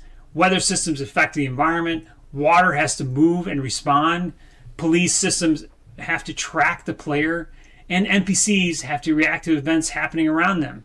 Especially when you walk up to them and just punch them in the face or ram them with a car or anything of that sort happening. Someone in chat saying, why is he giving an example of a 20-year-old game? That's why I said it's not a well-done video. No, I don't agree with you. I think it served his purposes. Like, sometimes I think as writers, orators, and video makers, like, we set out to give a couple quick examples and then we move on. Like, he didn't need to be exhaustive there. Like, do you disagree with his premise that some games have an easier time hitting 60 than others? As in a tight corridor shooter or a game like Pizza Tower? I think that's perfectly fine to demonstrate his point. He doesn't have to list 1,000 games to demonstrate that point. He could list games from today and they would have served the same purpose. It wouldn't have made the video any different, in my opinion. It served the purposes of, like, there's a big difference between smaller, more linear, tight corridor shooters or like side scrollers and GTA 6. That's the only point he was trying to make. I don't think is his point. Can you falsify his point with other examples? I don't think so. His point stands because we know that it's obviously true. We know that it's not a deniable thing or a deniable claim. I don't think the world has to be loading and keeping in memory as you move through it. You're on your own on foot, or by you're speeding through in a car or a boat, or even now with aircraft. And all of that runs on the CPU, not the GPU, the CPU. And that distinction is where most of these online crackpots of conversations fall apart. I appreciate that we're not considered crackpots, because consistently today we kept talking about the CPU is where this stuff will run. It's where the bottleneck is. I've consistently made that point and said that's why the PS5 Pro will not be a magic wand. So I'm happy to know that we are not considered a crackpot by him. Everyone talks about as though every part of the console does the same job and pulls the same weight. It doesn't. And here's the part that's going to make you super mad. Because that bright and shiny PS5 Pro you bought specifically for playing GTA 6, it doesn't actually solve the problem. Let me show you why. Nobody in these arguments is explaining this part clearly. And once you see this in a clear light, and the light bulb goes off in your head, you'll never look at the PS5 Pro marketing campaign in the same way again. So let me break this down without a whole bunch of terms that only a rocket scientist can understand. Since we're all nerds, I can't think of a better way to present this than to think of your console as the bridge of the Starship Enterprise. My like for him is going up. It's continuing to go up. Yes, I know there's a conflict between Star Wars and Star Trek. I get it. My wife... There's not really a conflict unless you're weird. I mean, maybe I shouldn't have said that. He mentioned his wife. Hang on, let's wait. As a Trekkie, I like Star Wars. So... You should like both. You can like both. Let's do some role-playing on this bridge. The GPU is Sulu. He's fast, precise, and he handles the eye candy. These are the terms that the graphic geeks are super giddy about. Rendering pixels, ray tracing reflections, and upscaling resolution. The PS5 Pro has a massively upgraded Sulu. He has more graphics horsepower, he has better ray tracing performance, and he has PSSR upscaling. So let's stop for a brief moment and do a quick definition of what PSSR upscaling is for the non-techie people who usually just nod along silently in the back of the room. Oldie Tron says, I called this guy out. He's operating under the assumption of older technology. I don't think so. I think he's literally breaking down where things go and how things are processed. I don't think he's using old tech. He's saying this is how games like this operate. The GPU is going to do certain things, and the CPU is going to be doing certain things. Like, I don't think that's old technology. That's, like, literally how games work right now. And he's applying that and saying that's going to be an issue for a game like GTA 6 because, think of it from this perspective. The lighting systems, texture systems, you know, what the water droplets look like, all of that, the GPU's doing all of that, and then the CPU's also over here doing a bunch of stuff too. It's like making sure the NPCs and the traffic and the police response and the world and all those things, it's carrying all that too. That's the point he's going to make, is that the CPU's got to carry just as much, if not more, than the GPU in a game like this. The CPU doesn't have to carry as much in a smaller, more linear game. It's not having to tell, oh yeah, NPC number 2859 on street corner 851 in block 7, you need to come over and you need to round the corner because there was an accident and we need you to respond to it. Like, all of those things are happening on the CPU, and most games do not have that level of density and that level of reactivity. That's what GTA 6 is going for. That's the point he's going to make. Is that has so much, the CPU is having to carry so much here. So I'm going to say one more thing. I think people see CPU as the bottleneck and they think somebody's trying to insult the PS5 Pro, which, in a lot of these situations, that's what people are trying to do. But when we say bottleneck, it could quite literally mean that too much traffic is trying to get through the space. It doesn't mean that the space is indicted. It doesn't mean that the space is broken. It means there's too much stuff trying to squeeze through that space. You can have a nice 4-lane highway, and there's too many cars at rush hour. It creates a bottleneck. It's not an indictment of the highway. It's that too much is trying to get through. AOZ says, the problem with his analysis is that it's not a good candidate to make his assessment. As a developer, I know it's not worthwhile to make this speculative analysis. Well, we'll see it. We'll see if he can compel me to his PSSR side. uses AI to take a lower resolution image and rebuild it so it looks sharper and closer to 4K without making the PS5 render every pixel. That's it for our geek break, and let's go back to the Enterprise bridge, which is still pretty geeky, but not as geeky. Oldetron says, the patents Rockstar's been filing to simplify a lot of these processes that used to cost more resources. Can you tell us, where did you get this information? I would be happy to research that. I've not heard about Rockstar doing a bunch of patents to handle this sort of thing. Can you let us know where you heard about this? So what Sulu has become, again, is an absolute monster for graphics. Now, in the command chair on the bridge, we have the CPU, who is actually Captain Kirk. He's the big dog coordinating what happens on the entire ship, who does what, when, and how, and what red shirt is going on an ill-fated sortie, and how the entire mission actually progresses. And here's the crazy part. The PS5 Pro basically has the same Captain Kirk as the base PS5. It's the same AMD Zen 2 architecture. It's got a fractional bump in clock speed, so Kirk got a slightly nicer command chair to yell at people from. That's it. So, Digital Foundry. And if you're not watching Digital Foundry on YouTube, go check them out right now. Their deputy editor, Will Judd, said, and I'm quoting directly here, 60 FPS feels like a bridge too far. Is this the bridge over the River Kwai? Is 60 frames per second that sort of analogy? Does anybody know what movie that is? I guess I'm too old. Hopefully people get that one. And his reasoning wasn't just something he pulled out of thin air. So here's what's baked into all of what he's thinking. And I'll quote him directly here. The PS5 Pro only offers a fractional CPU performance bump over base PS5, with most of its advantage deriving from a better GPU horsepower, improved real-time acceleration, and support for PSSR upscaling. None of these features actually shift the needle in terms of alleviating the CPU burden. This is primarily one of the things that like Richard Ledbetter hit on as well when he answered the one question. So like that is an issue. Now someone in chat saying it's why most of the PC guys said the Pro is a scam because PSSR is doing the heavy lifting. No, they called it a scam because they're not honest. Like the irony of trying to call something a scam where they came out and accurately defined what made the PS5 Pro worth buying. The marketing clearly walked through the tech, the PSSR, the ray tracing, the upscaling.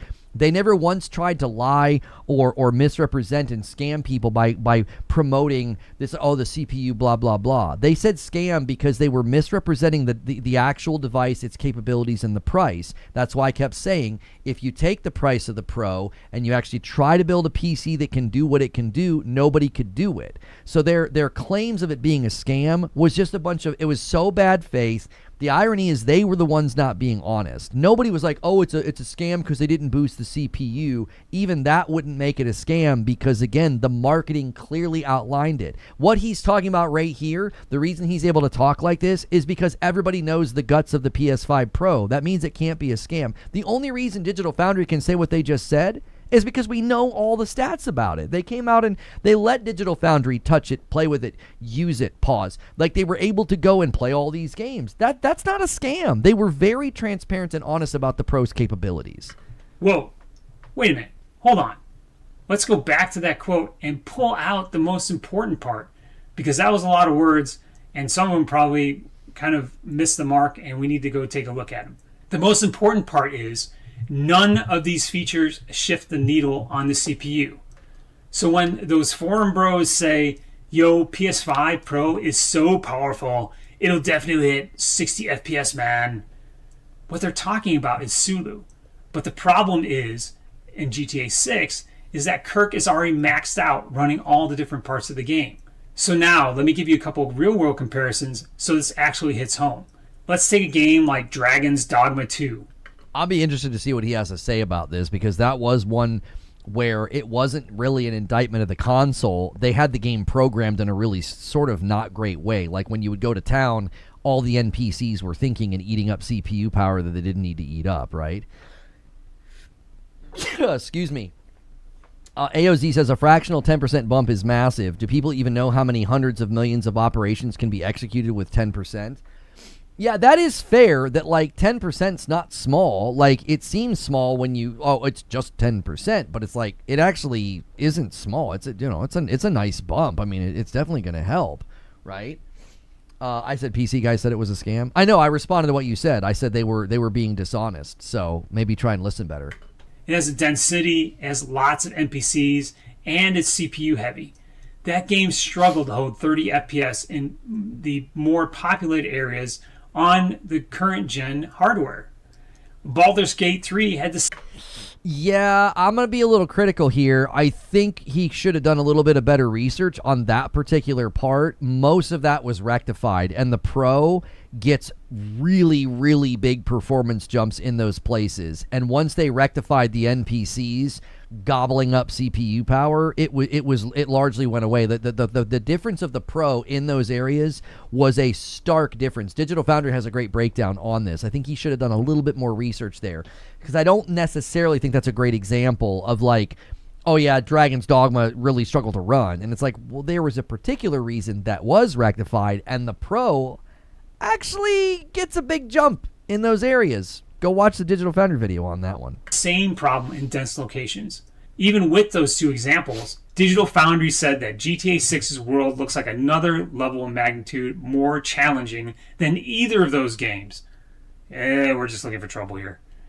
I mean, I guess that makes his comparison fair, that like Digital Foundry is saying, hey, these games were a problem. Even though they rectified the NPC thing, let's just say, hey, these games are a problem and GTA 6 is going to be even worse. That makes his point fair. I just don't know if I would use Dragon's Dogma 2 as a great example because, again, it seemed like an optimization problem from the dev side that was largely rectified. And you can go anywhere you want in GTA 6 by car, boat, plane, maybe at 100 miles an hour, which means the world has to simulate and stream faster than any RPG ever had to. That's not a GPU problem. That's a CPU problem. And no amount of PSSR upscaling fixes that problem. But the hardware is only half the story. Rockstar's own track record tells you about the other half, and honestly, it's not going to be what you want to hear. This is probably where I'm not going to agree with him, because going back to 8-year-old and 13-year-old game launches is not, I don't think, emblematic of what they're going to do today. They've even demonstrated with the update to GTA 5 Red Dead 1 and the update that we know exists and is coming to Red Dead 2, they are trying to push performance in frames per second. So I'm not going to agree with probably this section of the video. We'll see if he can change my mind, but I think they're demonstrating that they do care about these things. Now, someone in chat's bringing this aspect of it up, and they're saying, you may know the guts of the PS5 Pro architecture, but are Rockstar engineers working with Sony engineers to optimize those guts better? I would hazard a guess that they're working together. Yes.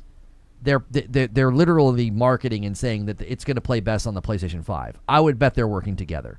If you guys are enjoying this segment, the back and forth and the reaction, make sure you're hitting the like button. That does help me out. But I'm going to tell it to you anyway. You want proof that isn't just theory? Rockstar already told you exactly what they're going to do. You just weren't paying attention. Now pay attention. So here's something that nobody talks about. Red Dead Redemption 2 came out in 2018. It is now 2026. That game has never been patched at 60 FPS on any console. It's been 8 years since it was released on PS5 and on Series X. It's still running at 30 frames per second even after backwards compatibility. There's two pretty big problems here. Number one, we have very, very good authority that update exists. Number two, we have an interview with Kiwi Talks where the guy literally talked about how Red Dead, there was a version of Red Dead 1 for PC that sat for years and years and years. Why? They were working on GTA 5. So we actually have evidence as to why Red Dead sat for a long time and didn't get an update. GTA 5 got an update, Red Dead 1 got an update, and we know that the Red Dead 2 update exists. So we actually have really, really good contextual reasons and behavior from the studio to explain why that is, which doesn't make this a compelling argument for GTA 6. So hold that thought, and let's look at a few of the Rockstar games. So GTA 4 came out at 30 FPS on console. GTA 5 came out at 30 FPS on console app. And I'd never find this to be compelling because at the time, that was the standard. Like, GTA 4 release date. Like, in 2008, was anybody expecting things on the 360 and the PlayStation 3? Was anybody thinking that, like, oh, it better be 60 FPS? Like, open world big games, first-person shooter games, like, the consoles and the standard back then, that was not an abnormal thing. That was literally the standard. I will never find this to be compelling, to be like games that launched 18 years ago and 13 years ago launched at 30. Yeah, I know. That was a lifetime ago. That's not compelling. It's fine to make the point. I will not be compelled by that point because so much has changed. Oh, sorry. Hang on. I clicked out. At launch, Red Dead Redemption 2, 30 FPS on console at launch, and it's still 30 FPS 8 years later. So going back and just coming down to earth with all of this, you know what this reminds me of? Inspector Gadget. In every episode, Gadget shows up with this incredible hardware. All the gadgets, the coat, the helicopter hat, and somehow still can't close the case without Penny doing all the actual work in the background. Where am I going with this analogy, or are you just saying you're insane, dude? So PS5 Pro is Inspector Gadget. He has all the hardware in the world available to him. But what if Penny, who is the CPU, isn't actually there to run the mission? You don't get any go-go gadget. You get Zippo. Let's go and look at something that's one of these Rockstar guys said.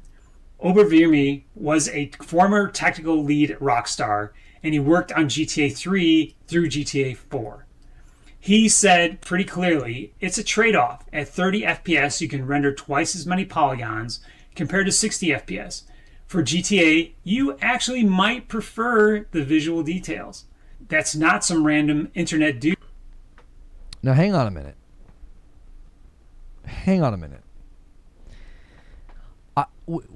A second ago, we were talking about CPU and the living world and the simulation. Okay, now we're talking about rendering. Twice as many polygons. I don't necessarily know if Rockstar would demonstrate like this is a huge priority. I think what matters to them more is the simulation. Like I don't necessarily like we're kind of shifting to GPU, and it's like, well, this is where PSSR could help. This is where you could shoulder some of that rendering power with upscaling. So we've kind of shifted gears here. So again, I'm not sure where he's going with this one in particular because we're now literally outside of the CPU bottleneck, and you're talking about literally the difference between like a quality and a performance mode a lot of the times. So I'm not sure where he's going with this one. Actually might prefer the visual details. That's not some random internet dude. That's the guy who built the technical foundation of this franchise, telling you exactly how Rockstar thinks about the trade-off. Now, I know I'm going to get trolled because I didn't mention this above. GTA 5 did eventually get a 60 FPS mode on PS5 and Series X in March of 2022. And that's why I said at launch, suckers. But that was 4 years ago. Okay? That was 4 years ago. That would indicate something's going on. There's something happening at the studio. Like, why 4 years ago, the runway to GTA 6, would you be going back to that game and doing that? That's a question I keep asking, and I don't ever seem to get a great answer to. Nobody ever seems to really have an answer to that. Like, why would you do that? Why would you go back to that game and do that? It doesn't make a whole lot of sense. Unless, of course, it's becoming a desire, a priority, and something that people want in their games, so you're testing it out. But that was almost 9 years after the original release. So yeah, Rockstar can do 60 frames per second. They've proven it. But this is the thing. They do it after launch on a remaster when the game's demands are already known and it's been fully optimized. I mean, that's fair to say, like, it took a really long time, and now it's on hardware that's much stronger than it was at launch. So if you want to say that then makes you think that you won't see 60 in GTA 6 until, like, the next gen or many years down the road, okay, yeah, sure. I don't necessarily hold that position, but, yeah, I guess you could say that they're going to do the same thing with GTA 6. They're going to wait, and they'll do it later.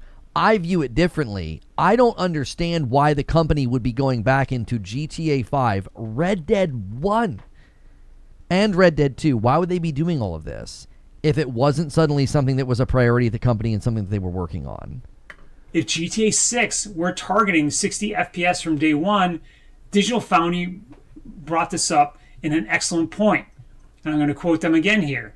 The entire game and its simulation logic would have been targeting and budgeting for 60 FPS right from the very beginning. And the trailers were captured on a base PS5 and presented at 30 FPS. So, if this break... Trailers presented at 30 isn't compelling either, because that's true of so many games, and a lot of those games are also at 60, even though their trailers are not. So I've not been compelled by the trailer analysis either, because that's just a common thing. I mean, even right now, games will come out and have 60 FPS modes, and their cutscenes, for whatever reason, are still rendered at 30. Breakdown is giving you something the other GTA 6 channels aren't. Smash that like button because it helps more people find this channel. Now, let's get to the leakers. These are people claiming that they have inside information. And this is where we need to look at both of their claims.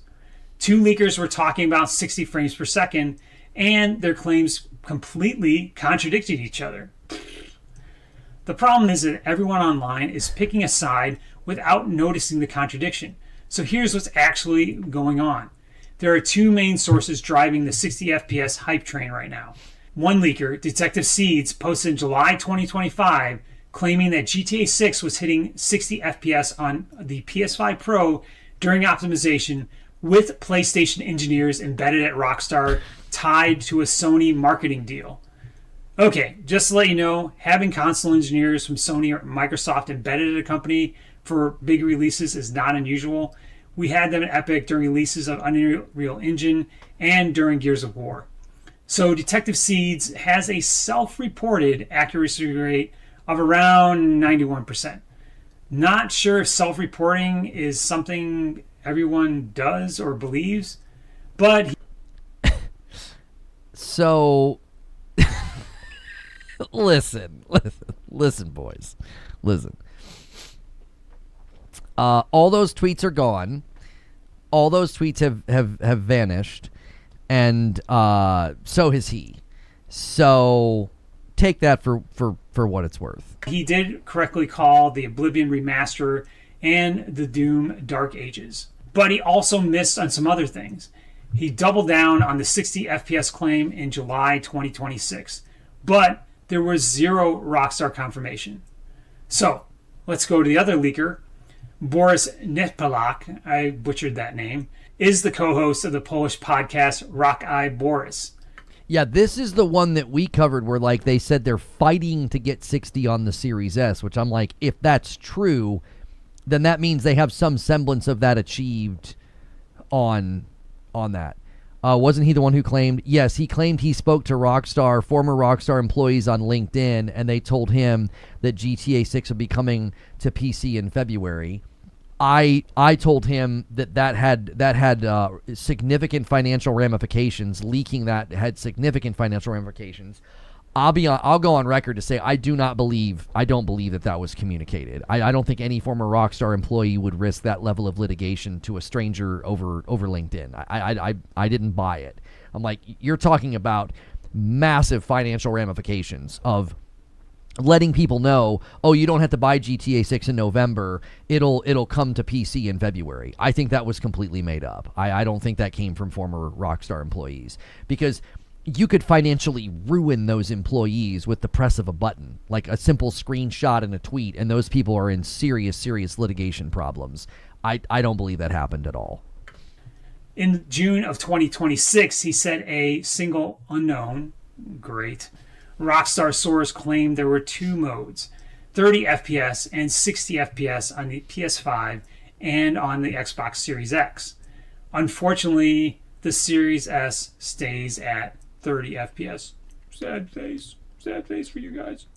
He said that 60 FPS mode might not even be ready at launch. He has a decent track record with CD Projekt Red leaks, but he has no prior history with Rockstar. So here's what should be throwing up some massive red cards for everyone. These two leaks directly contradict each other. One says the PS... I would say that the Polish podcaster actually has a better track record, though. Like, everything that Seeds claimed about GTA 6 and Rockstar, it's all gone now. It's all been deleted. The Polish guy hasn't done that. That guy hasn't disappeared or walked back or deleted his podcast episode. So I would say they're in contradiction, because I think one of them is completely made up. Seeds also made claims about the number of editions that you'd be able to order of GTA 6. It was completely and utterly incorrect. All of his claims about GTA 6 from Rockstar, I firmly believe they were completely made up. I don't think that they were accurate at all.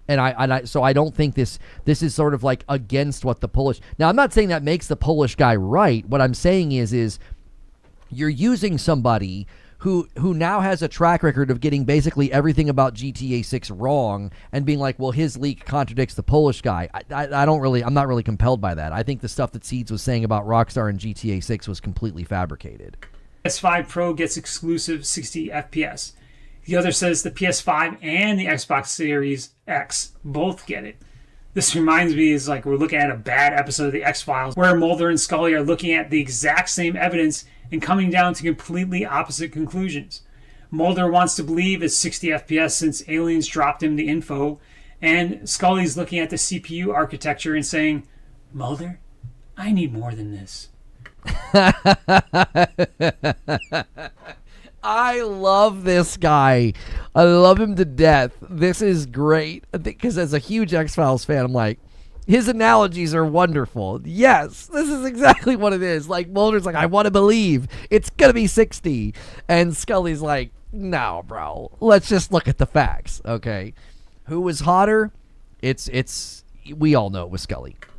Me, personally, I'm with Scully on this one. All right, so let's move on to Twitter X, where someone posted the retailer listings, which I think were actually quickly yanked. These were taken from Media Market Poland and Amazon Brazil, which mentioned performance and quality modes. Well, this sounds pretty damn exciting, right? Oh, let's go take a look. Oh, great.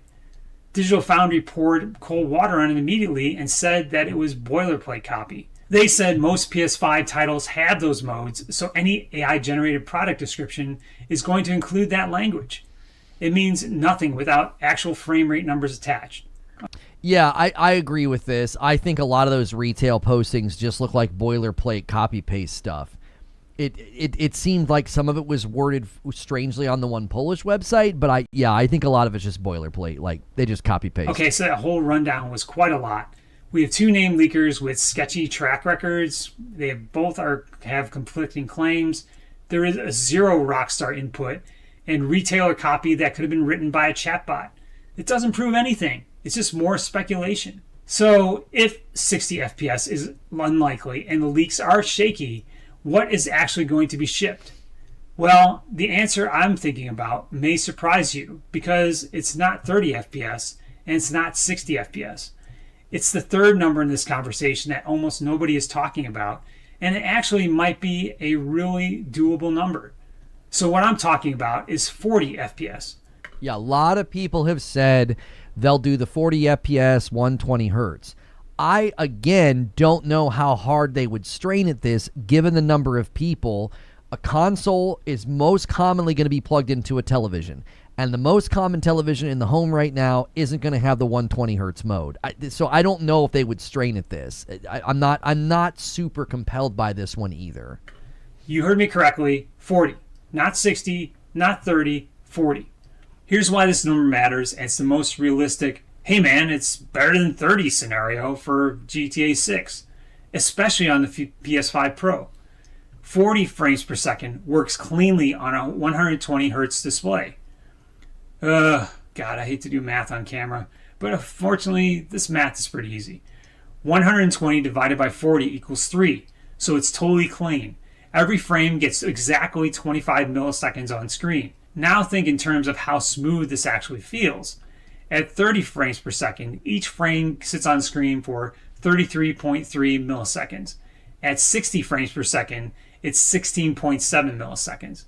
At 40 frames per second, you're at 25 milliseconds, and you're exactly between the two. All right. This is a good explanation of why some people feel like the 40 feels like a pretty good compromise. That's a lot of math. It's a lot of decimal places. But the main difference is the human eye makes the jump from 33.3 milliseconds to 25 milliseconds feels way more significant than the number suggests. And to quote Digital Foundry's Richard Ledbetter, called it far more of a win perceptually than the frame rate figure suggests. So how do we look at this in the common man's principle? Think of it like the Goldilocks story. 30 FPS is way too slow for what people want. 60 FPS is way too demanding for the CPU to handle the simulation load. But 40 FPS, that one's just right. Goldilocks likes that one. I think, okay, you guys know me and you know I like my analogies. All right, I'm a little worried he's encroaching on my territory. He's got a lot of analogies in a 25-minute video. I really like this guy. At least it's what this hardware can realistically deliver while keeping the full game intact. And there are already games that have proven that this works. Take Ratchet and Clank: A Rift Apart, Horizon Forbidden West, God of War Ragnarok, or The Last of Us Part 1. And, of course, here is something that everybody probably knows, Starfield. And this is one of the most important comparisons to GTA 6. It's a CPU-bound open-world game, and it launched at 30 frames per second. It eventually got a 40 frames per second option added post-launch, but if you look at some of these videos, it still wheezes in dense cities even at 40 frames per second. Does that sound familiar? It's a CPU-heavy open-world game. Okay, hang on. Let's pump the brakes. Okay, Bethesda and Creation Engine are not in the same league as Rockstar. All right, I don't think this is not a very compelling point. I would never ever put Bethesda and Creation and what they do with that engine, it just up against what Rockstar does. I would not do that. Like, let's just go look at Red Dead 2, and then let's go look at Starfield. They're not in the same league, boys. 30 FPS at launch. 40 FPS was included later. And it maps almost perfectly onto what GTA 6 is dealing with. So let's wrap this video up because I imagine that people have things to do and it's summertime. I got things to do. Wrap it up, you know? I got to go outside and, have a drink. This is the question I want more players to consider. When you demand 60 FPS, what are you willing to give up? What are you willing to sacrifice? Are you willing to live with smaller crowds, less complex traffic, reduced physics, simpler police behavior, fewer environmental interactions, less detailed animations? I would literally let you could gut the city's population. If I got 60, I'd be okay with that. Like, I really would. Like, that to me is worth it. Like, I don't know how much they would actually need to do, but like, yeah, gut the population. I'm okay with that. Half the cars on the street, half the people on the street. I'm fine with that. Yeah, that's fine. Give me 60. Eventually that stuff becomes white noise and background anyway. It becomes a subtext to whatever you're trying to do. Like, it's cool initially, but like the moment to moment in hour 6, 7, 8, 9, and 300, it's like I need those to feel good. I like, who really cares at 25 hours that like, oh man, these streets are dense and there's cars everywhere. Eventually that stuff falls away and you're just playing the video game. A lower world density or a less reactive city, because performance is not free. Developers do not pull for extra frames out of thin air, and every frame is fought with a compromise.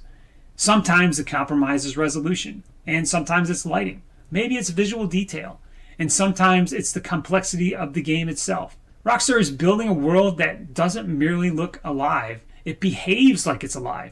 And that ambition has a cost, and your cost may be frame rate. So you're allowed to decide that 30 FPS is unacceptable. That's your personal purchasing decision, that's all you. But we should at least be honest about the trade-off. Rockstar did not necessarily forget to add 60 frames per second. They may have chosen to spend that budget somewhere else. Could GTA 6 launch with a 60 FPS mode? Yeah. Well, people have asked me to give them a prediction. I'd say maybe 25% chance. Anyone telling you is impossible should know that nothing is impossible nowadays. Developers find clever solutions all the time. Optimization passes continue often late into a production timeline, and Rockstar has enormous technical resources. Some of you guys are responding and saying, not sure about that take. GTA Online feels dead compared to playing the campaign on consoles. And somebody on Twitch says, cutting everything in half, it'd be like GTA Vice City. I don't think you want that. Looking at the actual shots we've seen of GTA 6, I would be totally fine with that. There are so many people and so many cars. If you cut that in half, it would still feel very populated and very much alive. I didn't say empty it. Look at some of the screenshots and look at some of the gameplay we've seen. Dude, it's crazy. It doesn't need to feel like I'm in downtown LA with wall-to-wall cars, traffic, and people. I don't need that. Like, if that's what you're doing and I'm playing it at 30, like, that's what I'm saying. Like, that falls away. The ambition of that, to me, falls away. It's like it's only impressive for a few minutes, and then eventually I'm playing a video game, and it's like those things start to not matter, and you're blowing through red lights, and you don't care that there's 85 people on a street corner because they're immaterial to what you're doing. You're just driving past them to your next thing. I don't know. These are just my priorities. These are just my preferences. I'm not saying that you would like it or that you would need to do it. I'm just saying, if you're okay with 30 and a dense city, then let me be okay with 60 and a less dense city. So I will say again, they're probably designing the game with at least 10 years in mind. Sure, which means that this kind of thing could come later. There may be details about the engine, console versions, or even final performance targets that we, the unsuspecting public, doesn't know. Somebody says, strongly disagree. That's what keeps me immersed the whole time. So we're just coming at this from opposite ends of the spectrum. I can't get immersed when the game's frame rate is at 30. It's virtually impossible. It's jarring, and I can't do it. So I'm just coming at it from the opposite end. I'm not going to get immersed and celebrate 85 people on a street corner and 25 cars in front of me on the road. I'm not going to. I'm not going to be able to get immersed. If you can't get immersed because the population, the amount of cars on the road have been lowered, if you can't get immersed because of that's the only thing that's going to keep you immersed, listen, I'm going to call cap on that. You haven't even played a game like that before. It's like, you don't even have that as an expectation. Like, how is that your expectation? If that's not happening, I'm not immersed. You can't even play a game like that now. I would be happy to be wrong, but I'm not going to pretend that my guess is a confirmation. But 3 things would change if I think that this is a higher possibility of shipping with 60 FPS. One thing would be an official Rockstar statement naming the target frame rates. Another thing would be verified gameplay footage that can be technically analyzed, or gameplay footage at all at this point, or a public statement from Take-Two or Rockstar, like a press release or something of that sort. I actually agree with him. Like, an official statement would be the most compelling. I'm not going to be that compelled by leaks, podcasters, and tweets. Like, we can all, like, huff on the hopium and the copium when those tweets and those podcasts hits. But, like, let's be honest. An official statement would go way longer. And somebody's saying, so you're good with 40. This would be the one time I would actually try it. I actually haven't tried it in a lot of the other games because I just don't care. I like the 60, so I just put it on 60. And I agree with Zubair. Such a small percentage of people even own televisions that can do that. It's not really a solution. It's just an option. Detailing the available performance modes. Until that happens, 60 FPS at launch remains unconfirmed. Based on the hardware, the game's open world complexity, and Rockstar's development history, I would not treat it as the most likely outcome. So here's what I believe is the realistic outcome. It's going to be a polished and stable 30 FPS mode that is focused on being visually awesome to provide everyone that open world experience that they've been craving. I think his prediction is a very, very solid and safe one. I would say a lot of his argumentation in this video didn't really compel me to his side, because my position is not that it's going to be there day one or rock solid. I've just maintained they're working on it. I think a lot of these positions and a lot of these predictions presume it's not a priority and they're not working on it. I think we have ample evidence that they are. That doesn't mean it's solid, and that doesn't mean it's there day one, but I believe they're working on a performance mode. And potentially a 40 FPS mode for players on 120 hertz displays, particularly the ones that are on PS5 Pro. And eventually a 60 FPS version through like a PC release, a later console update, a more powerful hardware release, or some future enhanced version that everyone complains about and then buys anyway. You know how this works. I purchased GTA 5 more times than I would like to admit, and I think I purchased it 3 times. The truth is that GTA 6 does not need 60 FPS to become one of the biggest entertainment launches in history. And Rockstar knows that. Take-Two knows that. And deep down, most players know it also. The real test will not be whether the number in the corner on a test bed says 30 or 60. The real test is whether the game feels stable, it feels responsive, has a great story, is engaging to the players, and is technically awesome in every respect. A locked 30 FPS is better than a performance mode that constantly swings between 40 FPS and 60 FPS. I don't know what it is, but something tells me this is AI. This is not AI. No. The way that the cuts happened, the way the lighting in the room was changing based on probably time of day, there's probably a window in the room. Absolutely not. This is not AI. It'll drive you nuts. A well-paced 40 FPS can feel dramatically better than an unstable 60 FPS target. And that I don't think you can simulate his because he'll like misread his script, or he'll like mispronounce certain words a couple of times, like he said Digital Foundry, kind of funny. I don't think AI can imitate that level of imperfection. It would be too polished. It would be too perfect. There's an authentic quality to this because of it's just him sitting and talking.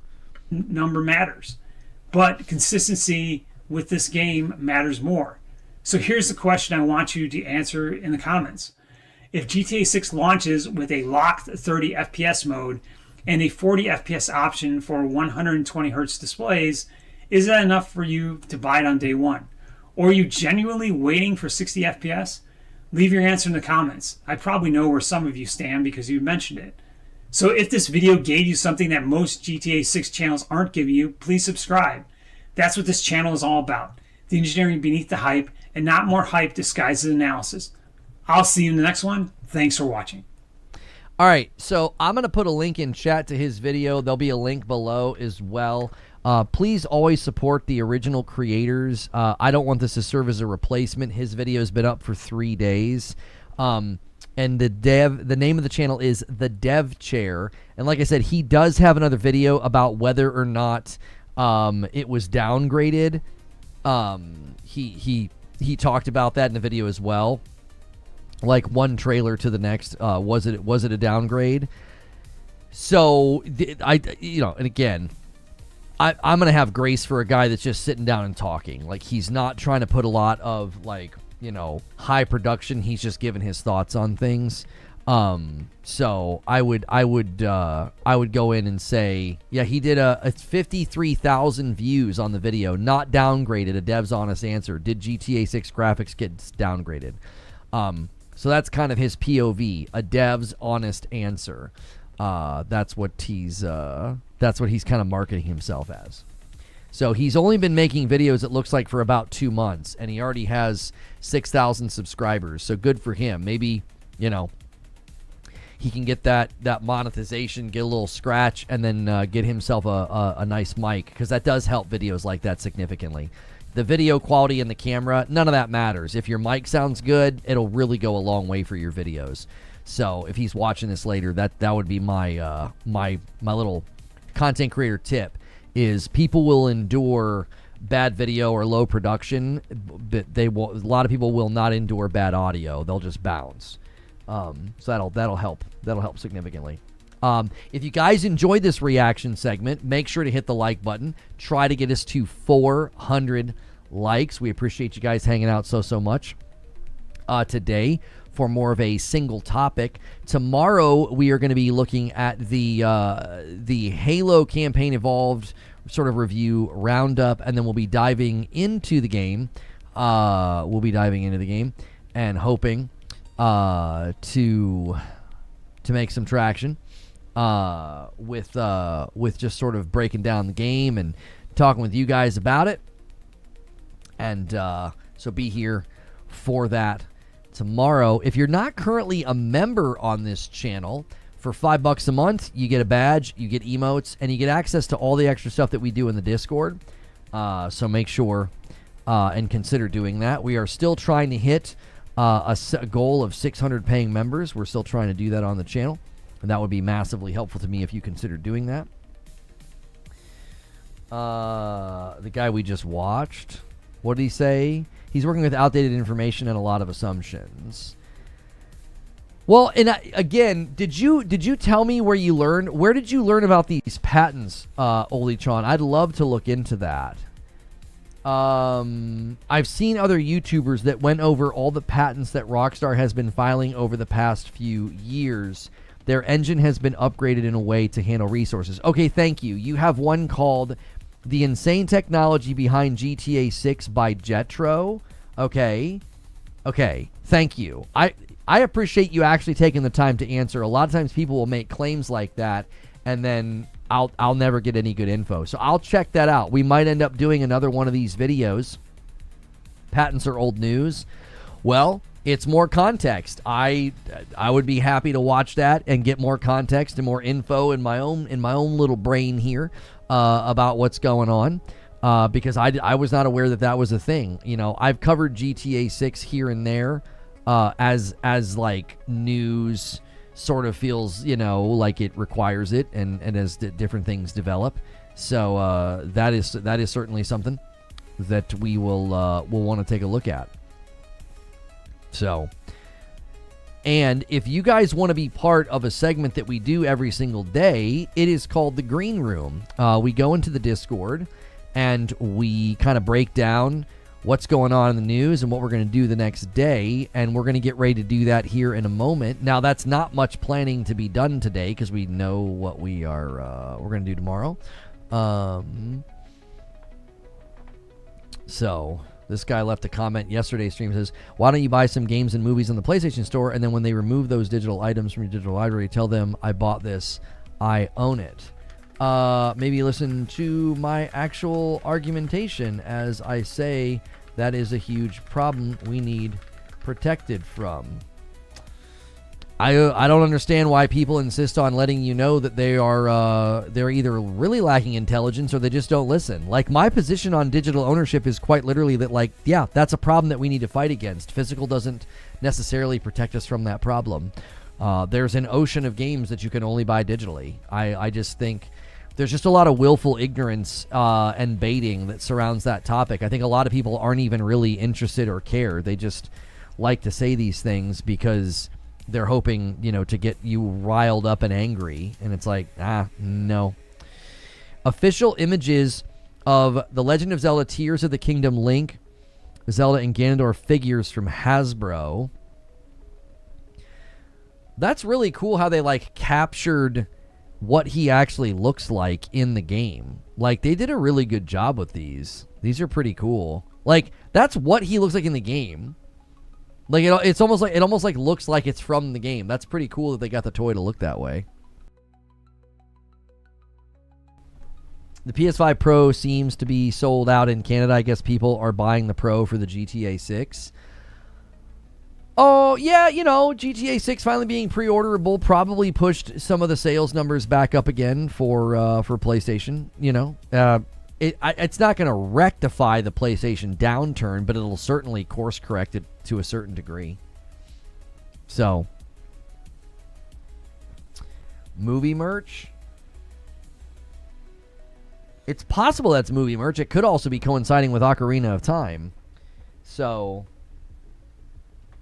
all right, it's 1 o'clock. We've been going for almost 4 hours. So use the Discord command, get in the Discord. It looks like we're going to miss the goal this week unless you guys rally the next 2 days. So tomorrow and Friday, you're going to have to rally again if you guys want to unlock the Saturday stream.